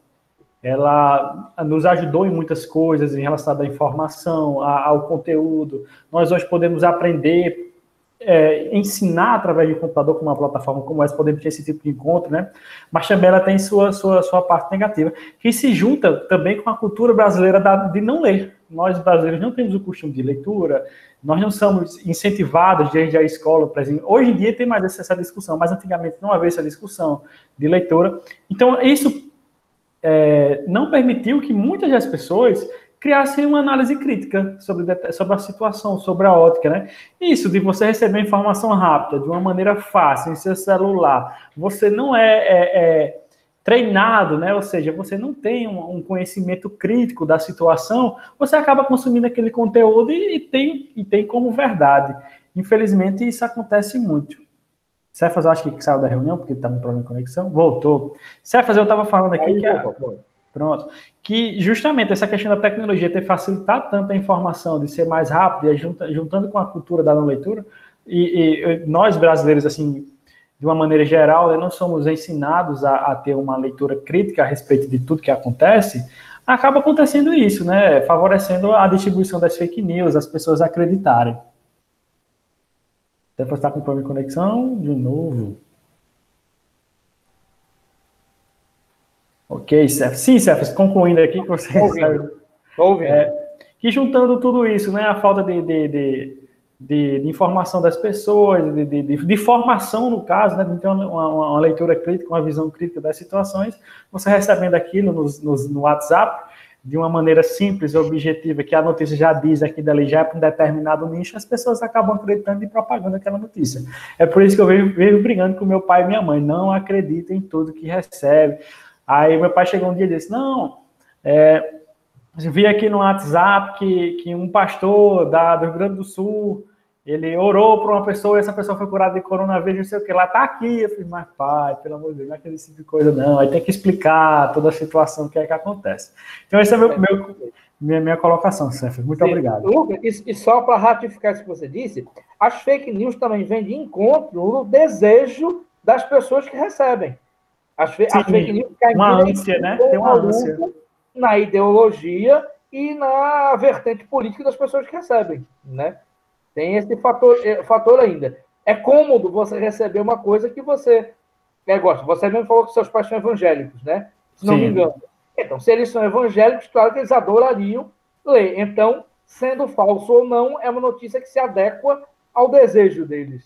Tem um nicho, né, bem específico em relação a... parte da cultura de fake news, né, infelizmente. É bem interessante. É a verdade conveniente. Até mesmo aqui no interior, Cefas, relacionado à política, aconteceu um caso bem interessante aqui há 2 anos, acho que foi há 2 anos, não lembro exatamente, foi há 2 anos, que foi descoberto através de investigações do Ministério Público e tudo mais, que vereadores daqui também, a antiga prefeita da cidade, eles financiaram, né, compraram remédios para a população em troca de voto, tudo mais, esse tipo de coisa. Quando a notícia saiu, que foi divulgada, os bloggers aqui de Santa Cruz, que são relacionados à prefeitura, nenhum se posicionou. E quando se posicionaram, era através do WhatsApp. Não, isso daí foi um mal entendido, é notícia falsa, tudo mais.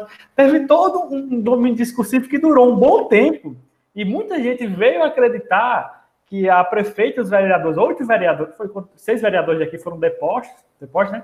Quando aconteceu. E, inclusive, assim, uma coisa que virou até piada na cidade eram funcionários da prefeitura, ou pessoas que eram simpatizantes do antigo governo aqui, da municipal, chorando aos prantos, dizendo, eu não acredito, meu Deus do céu, isso é um castigo, isso foi praga, que fulano de tal. E o povo propagando, realmente foi praga, foi não sei quem que denunciou, isso não era para acontecer. Então, há todo um domínio discursivo que seja até, que nesse caso foi até engraçado, porque, assim, isso retrata a sociedade brasileira como um todo. Isso não acontece só aqui. Acontece no Brasil inteiro. A gente vê no Twitter, a gente vê, principalmente depois daquele caso da demissão de Moro, pessoas chorando, porque estavam decepcionadas com o Sérgio Moro, porque Sérgio Moro atingiu o grande líder deles, que ele não era daquela maneira, porque Moro queria sobressair, por assim vai. Então, é toda uma questão de domínio. Aquelas pessoas recebem aquelas notícias, se alimentam daquilo, né? Apreendem, elas nem decoram, elas apreendem, é diferente, a levam para o resto da vida acreditando naquilo. E é uma informação errada que influencia muito na questão da percepção de mundo deles, né? E é uma coisa assim que me deixa até um pouco triste. Eu sempre trabalho com meus alunos, sou professor de redação da área de linguagem, juntamente com o professor Theo e Damião, né?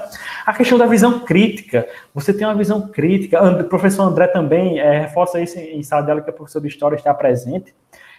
Gente, tenha uma visão crítica, analisem as fontes, vejam por onde, o que é que está acontecendo, isso acontece porque você criando esse leque de informações, você tendo uma visão crítica das coisas, você vai ter uma visão totalmente diferente da coisa, uma visão mais ampla, você vai começar a enxergar coisas que antigamente você não via, não é, Cefas?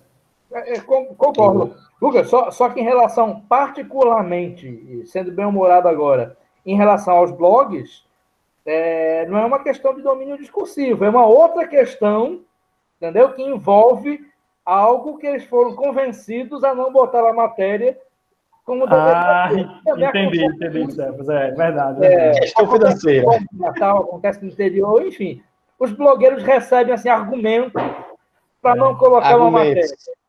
Aqui não é nem gabinete do ódio, é secretária do ódio, né? Secretaria do ódio, no caso. Cefas, só mais uma coisa. Eu acho que atualmente a gente ouviu muito se falar da liberdade de expressão na imprensa, né? E alguns veículos de comunicação do Rio, São Paulo, eles se uniram, né? Com o propósito de divulgar algumas informações que deveriam ser repassadas pelo governo federal, não é isso?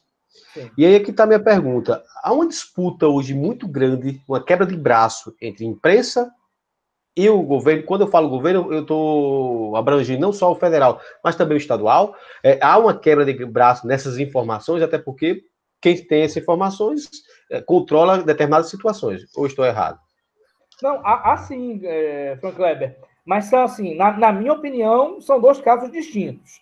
Em relação ao governo federal, existe a queda de braço, porque o presidente Bolsonaro gosta de queda de braço e porque ele precisa do conflito.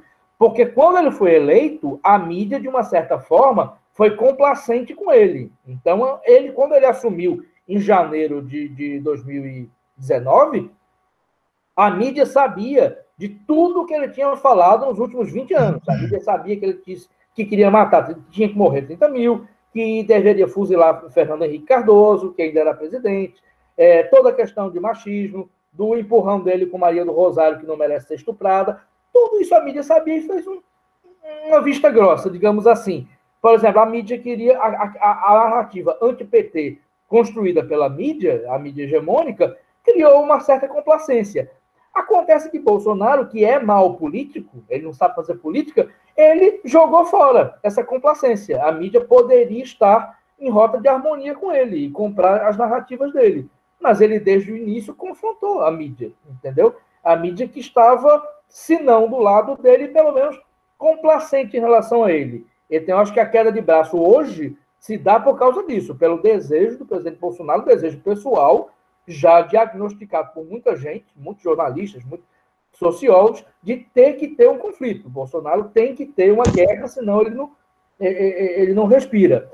No caso do governo estadual, eu percebo uma má vontade da imprensa em geral com o governo Fátima Bezerra. E pessoas ligadas à comunicação de uma maneira geral me dizem que um dos motivos, eu sou informado que um dos motivos é porque o governo não abriu a licitação para anunciar os veículos. É uma possibilidade. Então, toda vez que um governo não anuncia os veículos fazem uma pressão. Eu já estou nesse ramo há 25 anos, os veículos fazem uma pressão para que se abra isso. Em abrindo essa licitação, a situação melhora. Eu vou dar um exemplo prático agora. Eu trabalhei em veículos de comunicação que recebiam anúncio da Assembleia Legislativa. Isso desde a época de Álvaro Dias. Álvaro Dias foi presidente da Assembleia, depois Robinson Faria, depois Ricardo Mota, depois Ezequiel, que é o atual presidente. Todos reeleitos. Então, todos presidentes em uma faixa de 4 anos nos últimos 16 anos. Pelo menos em 2 veículos que eu já trabalhei no passado, era dito sem meias palavras. Não se fala mal aqui do presidente da Assembleia. De deputado pode até falar mal, desde que não pegue a Assembleia enquanto instituição. Mas não se fala. Pronto, não se fala. Então, eu recordo que essa história faz muito tempo, que Álvaro Dias se meteu num acidente de trânsito. Um acidente de trânsito ali na praia, algo sem muita gravidade, mas de qualquer forma ele se meteu no acidente de trânsito. Quando chegou a informação na redação, ligou-se para o diretor e ele disse: não, esquece isso. Esquece isso. A Assembleia é anunciante nossa. Entendeu? Então, acontece isso. Não é novidade para ninguém, não é surpresa. Estou dizendo fatos que são corriqueiros, mas então eu acredito que em relação ao governo do Estado, atualmente esteja acontecendo isso. A má vontade é muito, muito por causa disso.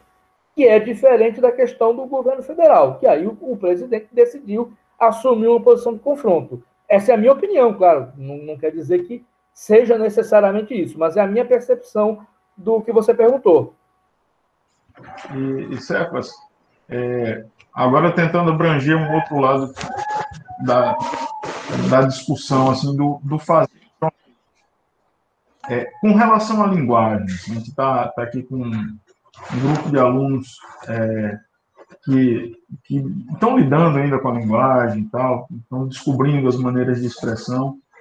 Como é para um jornalista como você, de larga experiência, que atua em diversos veículos, e mais que diversos veículos, mas em diversas esferas da textualidade, porque você não trabalha só com texto jornalístico. Você escreve poesia, escreve contos, já escreveu romance.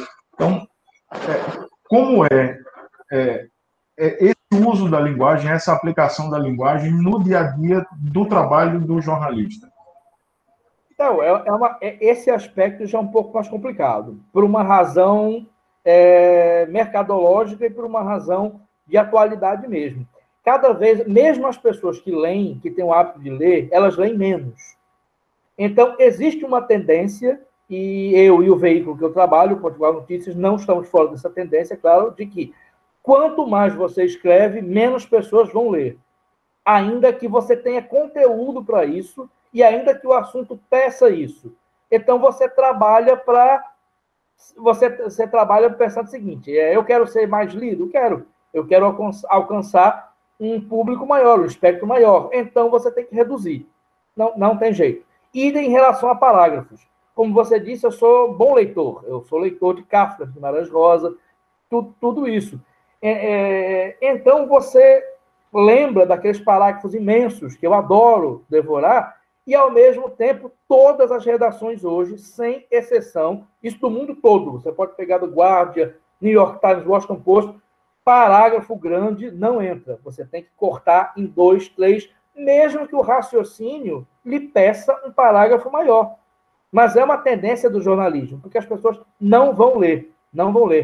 Dia desses eu li uma matéria excelente sobre o Movimento Sem Terra no El País. O Movimento Sem Terra de São Paulo. Mas não só fixando na figura de Boulos. Sobre toda a questão do MST, questão de orgânicos, eu li no Twitter. Uma matéria excelente, já estava lá há horas no Twitter. Quando eu fui ver o número de curtidas, tinha 25 curtidas. Uma matéria do El País, Brasil. Aí, quando eu cliquei lá, a matéria é imensa. Aí eu fiquei pensando, quantas pessoas leram essa matéria? Entendeu? Aí você passa falando, se eu fosse editor e estivesse lidando com esse repórter, será que eu, na ambição de que mais pessoas lessem, não ia dizer, amigo, a matéria está maravilhosa, mas corta pela metade, para a gente poder atingir um leque maior? Amigo, esse seu raciocínio está ótimo, mas vamos publicar essa matéria agora e a continuação na semana que vem, para a gente atrair mais leitores? Então, esse é o desafio, Theo, você saber que as pessoas não vão... E aí eu não estou falando fora da bolha da gente, não. Estou falando na nossa bolha. Entendeu? Entre professores universitários, entre jornalistas, lê-se cada vez menos. É uma tendência. Ou porque se lê no celular, e tem uma hora que você não vai aguentar ler tanta coisa assim no celular, seja porque no notebook seus olhos já estão cansando, entendeu? Seja ao mesmo tempo que você tem vontade de ler matéria grande, você tem que postar no Instagram, e tem que postar no Twitter, tem que postar no Facebook. Entendeu? Então, as idiosincrasias da vida tecnológica hoje também impedem até quem é da bolha da leitura ler muito. Então, infelizmente, isso aí eu não sei como se resolver isso. Entendeu? Inclusive, nós somos amigos de Facebook, nos acompanhamos mutuamente. Eu noto que quando eu boto uma frase, digamos assim, vou usar uma frase moderna agora da juventude, para lacrar, uma frase de 10 linhas, eu percebo 80, 90 curtidas e um monte de comentários. Quando eu boto um conto maior, mais longo, mais elaborado, é 10% disso, porque eu sei que as pessoas não vão ler o conto. Não tem jeito. Isso aí a gente não pode brigar com essa realidade, Theo. Isso é um fato, infelizmente. E aceitar isso é algo que a gente tem que lidar conscientemente com isso, né? Você fazer concessão de diminuir aquilo que você escreve, não, um ato de responsabilidade sua, né? Você saber o que é que isso vai causar. Mas eu também tenho a mesma sensação, às vezes eu posto uma brincadeira qualquer, assim, uma frase lá no Facebook, e aí eu vejo cento e tantas pessoas curtiram. Pô, vou aproveitar um momento, vou botar alguma coisa mais séria. Aí 10, 15. Não faz parte, né? Entender. Não tem. Só a título de curiosidade, de bom humor também, contar uma história, confidenciar aqui uma história. Eu fiz faz uns meses uma matéria paga para uma vereadora da Grande Natal. Aí fiz uma matéria simples, rápida, de 4 parágrafos. Só que o terceiro e quarto parágrafo, eu dei ênfase nas palavras dela. Só 4 parágrafos. Mandei, aí, no dia seguinte, o assessor dela disse, Cefas, ótima matéria, obrigado, papapá. Só que eu achei longa. Não pode diminuir? 4 parágrafos. Então, aí eu cortei o 4º parágrafo e reduzi um pouquinho para ficar 3 parágrafos de 4 linhas, porque ele sabia que o público dele não ia ler os 4 parágrafos. Então, durma-se com um barulho desse. Saramago escreveu, pouco antes de morrer, acho que ele disse isso, quando perguntaram ele sobre o Twitter, né? E disseram que naquela época acho que eram 144 caracteres a limitação, e ele disse que a nossa sociedade está evoluindo para o uivo, né? Mais ou menos isso. Vai dar tempo só de dar um grito. E temos aqui um comentário de Ana Júlia, ela dizendo que lembrou da questão da indústria cultural, que as coisas devem ser produzidas com rapidez para atender às necessidades mercadológicas e muitas vezes perdem a sua qualidade. Sim. Isso aí que a Ana Júlia comentou é verdade. Hollywood sempre trabalhou assim. Sempre. Se um diretor de Hollywood faz um filme com 2 horas e meia, os produtores vão pedir para ele diminuir para 2 para poder ter mais exibições nas salas de cinema. Né? Idem em relação à música, infelizmente, isso é verdade. E Abraão, diga aí, pode falar. Só uma perguntinha básica.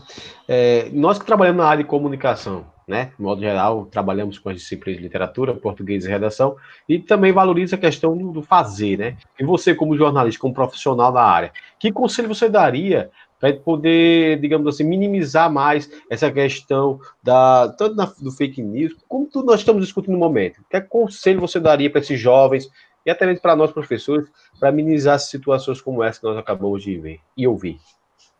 O conselho básico que eu posso dar em relação às fake news, especificamente aquelas 2 dicas do começo, mas em relação a todo o resto, é leitura, é ler. A única forma de se criar um senso crítico, a única forma de possibilitar debates como esse que a gente está tendo, a forma de se envolver, de querer ler uma matéria com mais de 3 parágrafos, é leitura. É o que eu digo para os meus filhos, é o que eu digo para os meus sobrinhos, é o que eu digo para quem trabalha comigo, para os jovens, leiam. Eu recebo, às vezes, estudantes que vão estagiar comigo lá na redação do Potiguar Notícias. Você percebe que tem talento, você percebe que tem vocação, mas não tem leitura, não leem. Aí eu tento conversar, puxo assunto, mas você não leu, aí eu sugiro.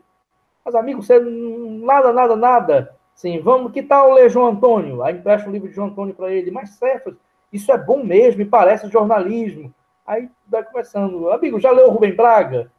Tá, não tem a ver com jornalismo, é crônica, mas tente ler. Aí, nossa, entendeu? Então, a minha dica, Franco Kleber, é leitura. Leitura. É a única forma da gente escapar dessas trevas, a única forma da gente ter esse senso crítico, né, que todos falaram aqui. Sem leitura de tudo, literatura, poesia, ensaios, teoria, ficção, jornalismo, né, o bom jornalismo. Né? Cefas, Abraão, ele comentou aqui uma coisa bem interessante, que é relacionada à matéria do Eu País, que você citou, ao MST. Se você achava que isso era uma questão de falta de interesse da população, devido a ser um movimento sem terra, né, que é um movimento que é tão atacado, estigmatizado pela população, né, há um certo preconceito. Você acredita? Não, Lucas, não, desculpa. Abraão, não. A questão não é a temática, MST, é o tamanho. Porque eu já passei para amigos, para colegas, matérias que teriam interesse. Como, por exemplo, prostituição em São Paulo, que é um tema que atrai. Mas se a matéria for longa, as pessoas não leem. Existem matérias do mesmo gênero. Por exemplo, as matérias do Intercept. Nem todo jornalista leu as matérias. As matérias do Intercept são lavatórias. Boa parte da população não leu. E haveria interesse. Você não quer saber o que o juiz que condenou Lula estava falando no celular com os promotores? Entendeu? Havia um interesse nisso, mas as pessoas não liam por causa do tamanho. Inclusive, o Greenwald até deu uma entrevista dizendo que ele jamais iria ceder àquele jornalismo de poucas laudas. Que ele foi criado na escola do jornalismo investigativo. Ele até citou o escândalo do Watergate, né, que deu origem ao filme Todos os Nomes do Presidente, daquelas matérias longuíssimas. Aí eu vou dar outro dado para você em relação a isso da temática. Eu tenho o livro Spotlight, que deu origem ao filme Spotlight, que é aquela equipe do Boston Herald que investigou e descobriu um esquema de pedofilia e aliciamento de menores entre padres e bispos americanos. O livro tem 300 páginas. Muita informação, muita. É praticamente um livro de cabeceira meu. Vou lhe dar uma informação. Tentei emprestar o livro para pelo menos 5 jornalistas, amigos meus. Só um aceitou o livro para ler, me devolveu agradecendo, mas eu tenho até hoje a desconfiança que ele não leu o livro. Ele apenas foi educado e não queria dizer não para mim. Então, um tema desses, Lucas, qual é o jornalista que não tem vontade de ler sobre uma equipe investigando pedofilia na Igreja Católica? Então, respondendo para o Abraão, a questão não é MST. Poderia ser prostituição, poderia ser modelos indo para fora do país, poderia ser qualquer tema. O problema ali foi o tamanho da matéria, que as pessoas não leem matérias extensas, infelizmente. Pode falar, Daniel. Só enfatizando o que nós, professores de linguagem, falamos nas nossas aulas, né? A leitura, gente. Olha a importância, né? A gente sempre fala nisso. Muitas vezes fica até uma figurinha repetida, né? Muitas vezes fala a importância da leitura, mas tá aí, ó, profissional da área de jornalismo confirmando o que nós falamos em sala de aula. É só esse o meu comentário, tá bom? Perfeito. É só isso mesmo. Para quem tiver, leitura. Leitura significa qualquer coisa. Qualquer coisa. Pode ser Paulo Coelho. Se alguém disser assim, Paulo Coelho é subliteratura, mas leia, é melhor do que não ler nada. Leia. Leia Harry Potter. Minha filha começou lendo Harry Potter, já está começando a ler Guimarães Rosa. Então, Harry Potter foi a porta de entrada para coisas mais fortes. Nós trabalhamos também em outras esferas, como o quadrinho, né? Lucas, adoro. Principalmente, né? Nós somos professores também do Ensino Fundamental 2, e eles se identificam muito. Ontem mesmo, uma aluna do 6º ano comentou isso. Professor, eu não tinha nem vontade de ler, mas depois que o senhor lançou o projeto de leitura, eu estou apaixonado e cada vez mais querendo comprar, ler mais, ou seja, surtiu efeito, né? E é bom quando a gente ouve um aluno falando isso, né? Ver a importância da leitura na vida e como ele pode ganhar, não só agora, mas futuramente com esse processo. Cefas, já puxando aqui um pouco para a questão da produção textual, A questão da linguagem jornalística, né? Se é que é uma linguagem que ela é mais formal, ela é mais objetiva, eu queria saber como você observa o desenvolvimento dessa linguagem, a questão de como se dá a produção de uma matéria, né, de uma reportagem, como é esse processo ligado à linguagem, a maneira como você deve se expressar, de buscar realmente o leitor, como se dá esse processo? Lucas, assim, existem várias esferas, né? Você pode fazer matérias opinativas, matérias redacionais de apuração de informações, matérias investigativas. A base hoje das matérias são matérias com apuração de alguma coisa, uma informação. Então, você faz uma reunião de pauta e, a partir dessa pauta, você vai para a apuração. Aí a gente se reúne, hoje virtualmente, né? Mas antes era presencialmente. Recebemos a informação de que um vereador brigou em plenário, ofendeu outro vereador. Então vamos investigar. Aí um repórter vai, liga para o vereador: vereador, bom dia, nós soubemos que o senhor ofendeu em plenário, nós vamos ver a fita, mas queremos saber por que o senhor fez isso. Eu vou explicar. Pronto. Com o que ele diz, você já tem a vertente dele. Aí vai ouvir o vereador ofendido. Vereador, o senhor foi ofendido pelo seu colega vereador. Isso aconteceu porque emprestei dinheiro para ele faz um ano. Pronto. Com essas informações, você já tem a matéria. Senta diante do computador e vai produzir. Aí vem a segunda etapa. Essa produção, nos dias de hoje, ela tem que ser cada vez mais direta. Há 10 anos, talvez isso pudesse gerar uma matéria mais ampla, como foi falado aqui. Vereadores se ofendem e remontam briga histórica. Aí eu poderia investigar, por exemplo, se os dois brigaram pela mesma mulher 10, 15 anos atrás, ou poderia investigar se os pais dos vereadores tinham algum problema. Mas nos dias de hoje, até pela demanda do público leitor, vai ser aquela matéria básica entre 4 e 5 parágrafos. Basicamente isso.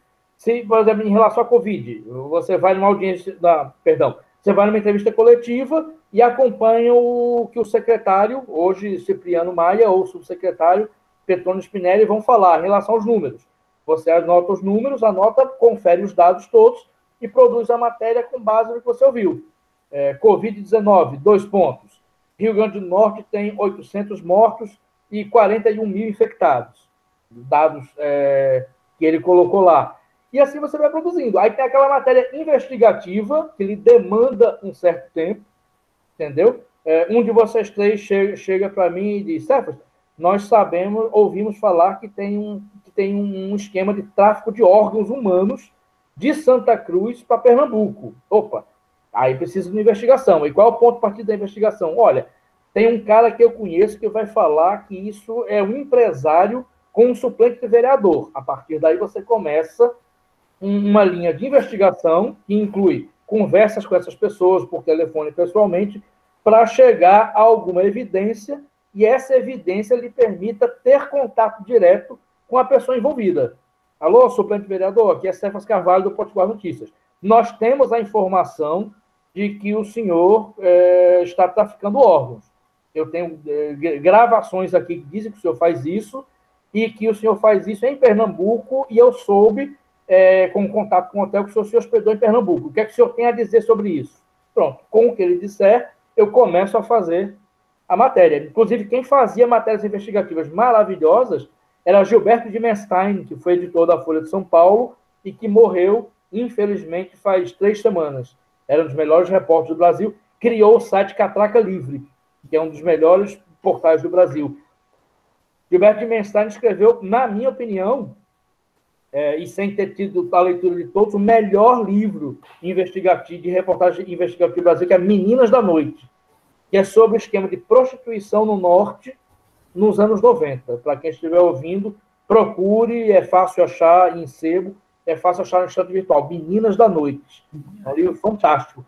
Então, voltando para a questão da matéria investigativa, essa matéria já demanda um certo tempo, é cada vez mais rara, porque, por causa da velocidade que a gente falou da imprensa, é cada vez mais complicado você ter um repórter para ficar só em uma matéria, mas aqui e acolá acontece, como foi o caso de Intercept, com aquelas matérias envolvendo as conversas de Zap e Telegram de Moro com o Deltan Dallagnol, e também acontece, às vezes, Folha de São Paulo com umas matérias boas, o próprio Correio Brasiliense, da HuffPost Brasil, enfim, essas são as básicas. Tem a matéria de assessoria de imprensa, né? Também a gente recebe a matéria de assessoria de imprensa e dá uma roupagem, tira a parte de assessoria e dá uma roupagem jornalística, entendeu? Que são de utilidade pública, entendeu?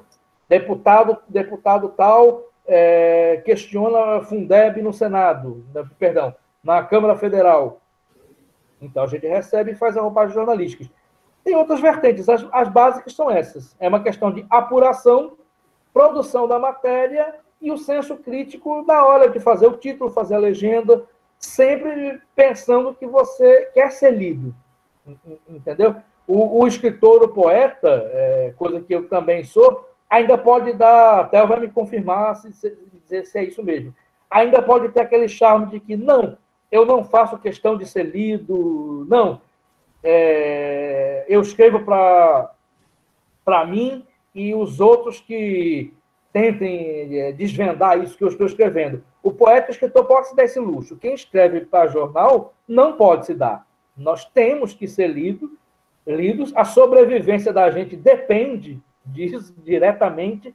Então, a gente sempre produz um material dentro da dignidade, da ética e da credibilidade, mas que seja lido pelo máximo de pessoas possíveis.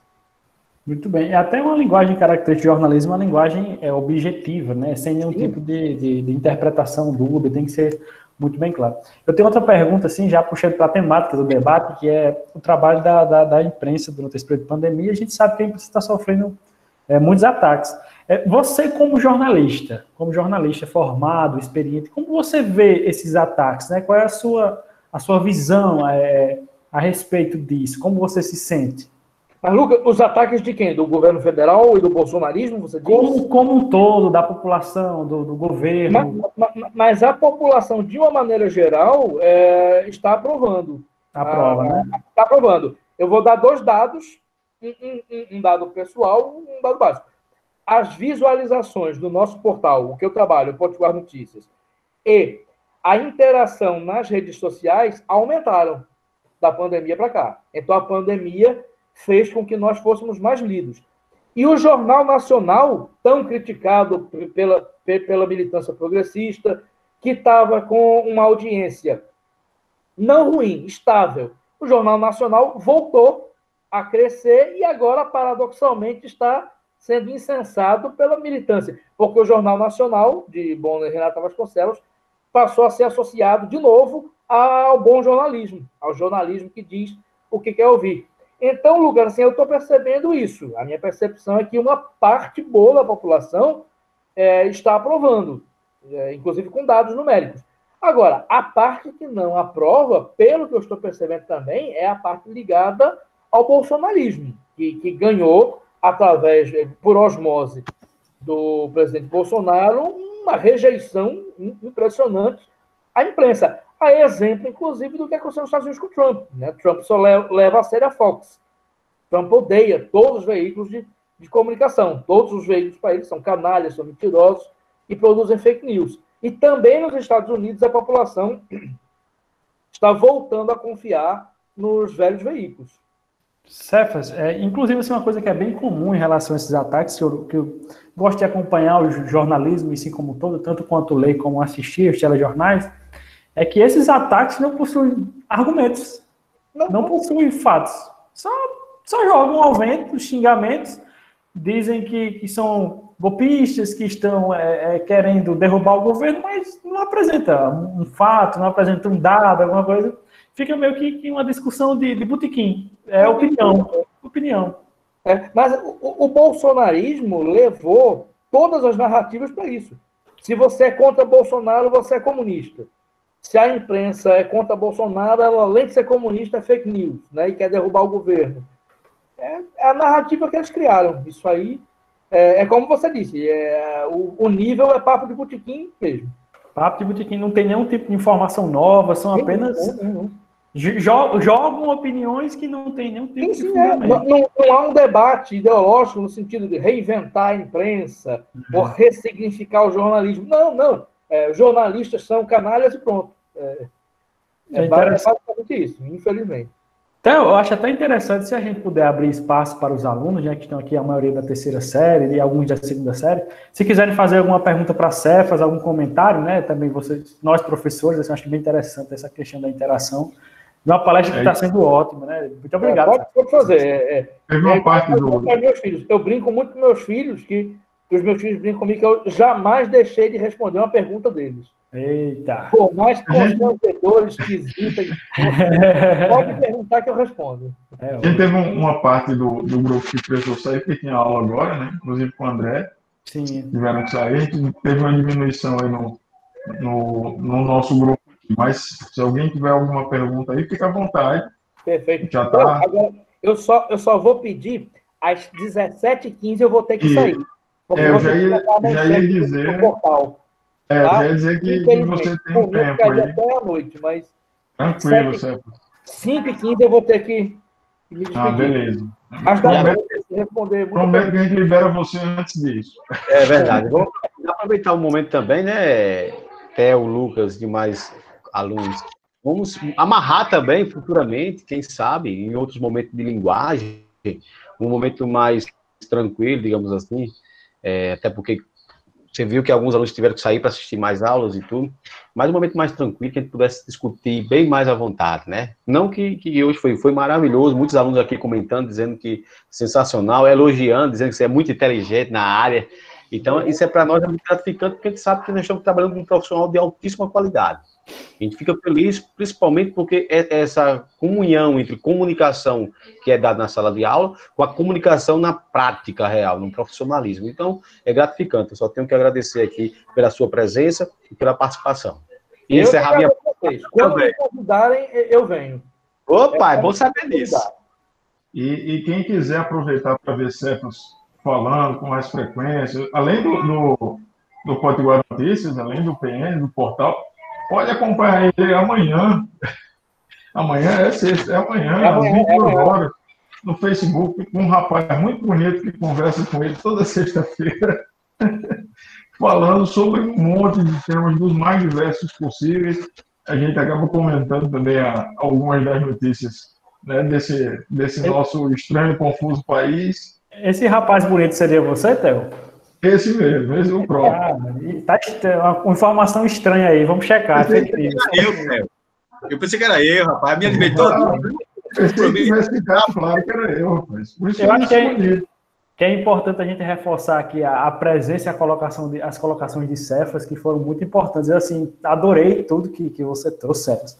Agradeço muito, os alunos, inclusive, aqui dando feedbacks positivos, né, que suas falas foram ótimas, você trouxe fatos, trouxe uma realidade, trouxe sua visão como jornalista, isso é muito interessante, né, ter um momento como esse, eu gosto muito dessa parte de linguagem como um todo, né, de falar sobre discurso, da visão do outro, acho que é uma coisa bem interessante, eu agradeço muito por todos os ensinamentos que você me trouxe, acho que trouxe aqui para todo mundo também, uma visão mais pessoal minha, mas agradeço muito por sua presença. Me tornei um fã, agora seria um leitor do seu portal, que Theo já me mandava alguns links, né, de coisas que ele postava lá, li alguma coisa ou outra, só que tem vezes que a pessoa está naquela correria, corrigindo alguma coisa ou outra, acaba não entrando para conferir tanto o portal, mas agora você tem mais um leitor.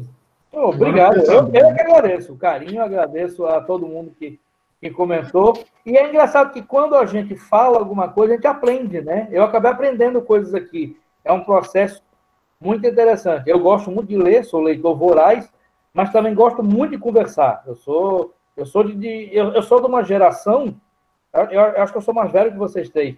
Eu sou de uma geração que debatia em bar, então era conversa de bar. Sobre política, literatura, cinema, de 8 da noite até 1 da manhã, ou até o bar fechar. Faço isso até hoje, fazia, né, antes da pandemia.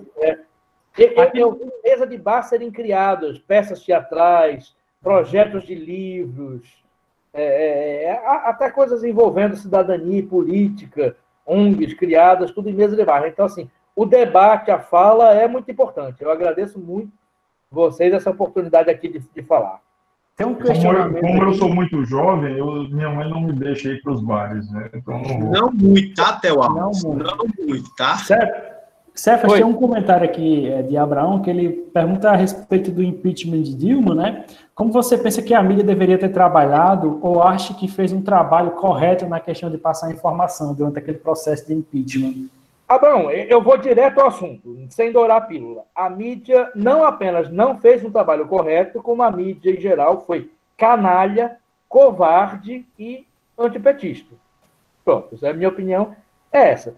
Por exemplo, o que o Jornal Nacional e Estadão fizeram durante o impeachment de Dilma, o golpe, né? Aquilo foi um golpe midiático, parlamentar, jurídico. O que a mídia fez ainda vai ser estudado no futuro. Porque, por exemplo, para citar um exemplo, para não me prolongar, você colocar no Jornal Nacional uma conversa privada entre uma presidente da República e um ex-presidente sem nenhum fato que justificasse aquilo, entendeu? Como aconteceu com Lula e Dilma, aquilo ali beira o criminoso. Então, Abraão, assim, a mídia foi canalha mesmo, na época do impeachment. E o resultado daquilo que a mídia fez está aí agora, com os jornalistas sendo ofendidos e ridicularizados, até quando estavam no chiqueirinho, né, no Planalto. Então, infelizmente, como eu disse, a mídia foi complacente a partir da postura totalmente equivocada naquilo. A mídia queria o vice Temer para poder botar algum queridinho dela depois. No caso, Alckmin, que era o candidato dos sonhos da imprensa, principalmente a imprensa paulista. A imprensa paulista, eu sou paulista, eu nasci em São Paulo, eu tenho parentes lá. A São Paulo, a imprensa paulista é apaixonada pelo PSDB. O sonho deles todos, da mídia, do Jornal Nacional, Globo, Estadão, Folha, Correio Brasiliense, UOL, era Geraldo Alckmin. O problema é que o efeito colateral foi tão forte que acabou sendo Bolsonaro. Entendeu? Até Henrique Meirelles era uma possibilidade boa para eles, Amoedo seria um sonho impossível, mas é o perfil que eles queriam. Eles não queriam Bolsonaro. Bolsonaro foi o efeito colateral, aí para fechar a conversa, da forma equivocada que eles cobriram o golpe contra Dilma. É isso. Fantástico. Eu acho que a gente pode liberar Cefas, tem que trabalhar, né? Home office tem muito de office mesmo, né? E eu acompanho com o Cefas. Se a aula fosse de madrugada, eu tenho certeza que era muito mais tranquilo para a gente conversar, mas eu sei que à tarde, durante o dia, é mais corrido. Então, Cefas caiu. Ó, isso já é o trabalho chamando, viu? Bem, mas vou aproveitar para a gente... voltou. Voltou, o Cefas voltou. Vou aproveitar para a gente encaminhar o encerramento, agradecendo, né, a disponibilidade de Cefas, que eu sei o quanto é difícil para a gente conseguir esse tempo aí na agenda dele, e foi um tempo absolutamente proveitoso, que a gente pode... É sempre fantástico quando a gente pode ouvir de alguém que não só conhece, mas está envolvido no processo diretamente, como o Cefas está, é uma pessoa que vive desse processo, né? É sempre bom que a gente possa ouvir, que a gente possa aprender, e numa conversa como essas aqui, a gente consegue ouvir de maneira muito mais clara o que a gente demoraria aulas e mais aulas para conseguir dizer. Então, Cefas, meu amigo, muito obrigado, foi fantástico. Pode ter certeza que eu vou lhe aperrear muitas outras vezes para trazer você para cá. E muito obrigado mesmo. Muito obrigado. Obrigado, Theo. Agradeço a você, agradeço ao Lucas, ao Kleber, agradeço a todo mundo que ouviu, esteve aqui. Quantas vezes me convidarem, eu venho. Não é aperreio nenhum. Fiquei honrado com o convite, foi muito proveitoso. Obrigado a todos. Valeu, meu querido. Um grande abraço. Viu? Damião, quer falar alguma coisa? Bom trabalho.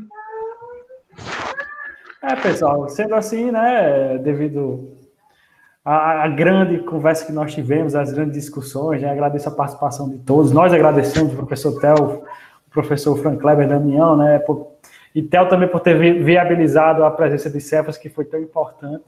Acho que podemos dar como encerrado nossa conferência, né? Agradecer a todos, aos professores. Ranieri entrou agora há pouco, no finalzinho. Vamos para dormir. Grande abraço para Rapaz, Ranieri. mil desculpas aí, viu, galera? Mas eu queria ter assistido. Não, Ranieri. Mas estava muito cansado, cara, de verdade. Valeu. Quem soube também. aproveitar esse momento, foi um momento muito rico, esclarecedor, e que vem em comunhão com o que nós falamos em sala de aula, principalmente na sala de linguagem, né? A importância da leitura, cara. Eu acho que é muito importante para nós, de modo geral, né? Professores, alunos e também colegas, né? Então, E a gente vai poder aproveitar, especialmente, já falou aqui do quanto essas lives foram maravilhosas, essas chamo de lives, né? Mas foram conferências, na verdade, né? O quanto elas foram produtivas em todas as áreas. Mas como a gente está falando aqui mais de linguagem, a gente vai aproveitar também muito do que foi conversado na terça e hoje, né? Para a gente ter também nas próximas aulas. Inclusive, eu até conversando já com o Lucas e com o Damião, a gente falou rapidamente sobre isso, né, depois da conversa com o Diane, como seria bom a gente aproveitar para conversar também um pouco, porque, e ela até deu essa deixa, né, sobre os livros que ela citou, né, e escritores, por exemplo, como Gabriel Garcia Marques, acho que ela falou também do Bukowski, falou demais, eu até anotei. De Goethe também. De Goethe, exato, que são figuras que a gente pode trabalhar na sala de aula, aproveitar isso. Toda essa conversa sobre texto jornalístico, a gente pode levar também, né, para a discussão dentro da sala, para as produções que a gente quer fazer. Então, eu acho que foi muito enriquecedor, tanto esses momentos de conversa, como as possibilidades que se abrem a partir disso, né? E, ó, Abraão dando os parabéns aí, Ranieri querendo botar a gente para trabalhar à noite. Ranieri, eu não acho ruim não, viu, cara? Porque, para mim, a maior dificuldade de dar aula de manhã é o fato de ser de manhã. Eu prefiro dar aula de madrugada. Acho que é um horário que eu sou bem produtivo, então... Por mim, a aula podia começar assim umas 9 horas da noite e ali até 3 da manhã. 1 hora da manhã. Depois a gente ia para o pós-aula, né? Gente, então nós agradecemos, né? Eu, Damião e também. Então, agradecemos a presença de todos pela participação, dos professores, dos alunos, dos convidados, né, gente? Foi realmente um momento muito importante que esclareceu muita coisa. Sendo assim, né, encerramos nossa conferência e amanhã tem mais. Aguardem aí no Instagram da escola que tem uma surpresinha chegando para vocês, viu, gente? Beleza. Tchau, gente. Boa tarde e até mais. Abraço. Tchau, gente.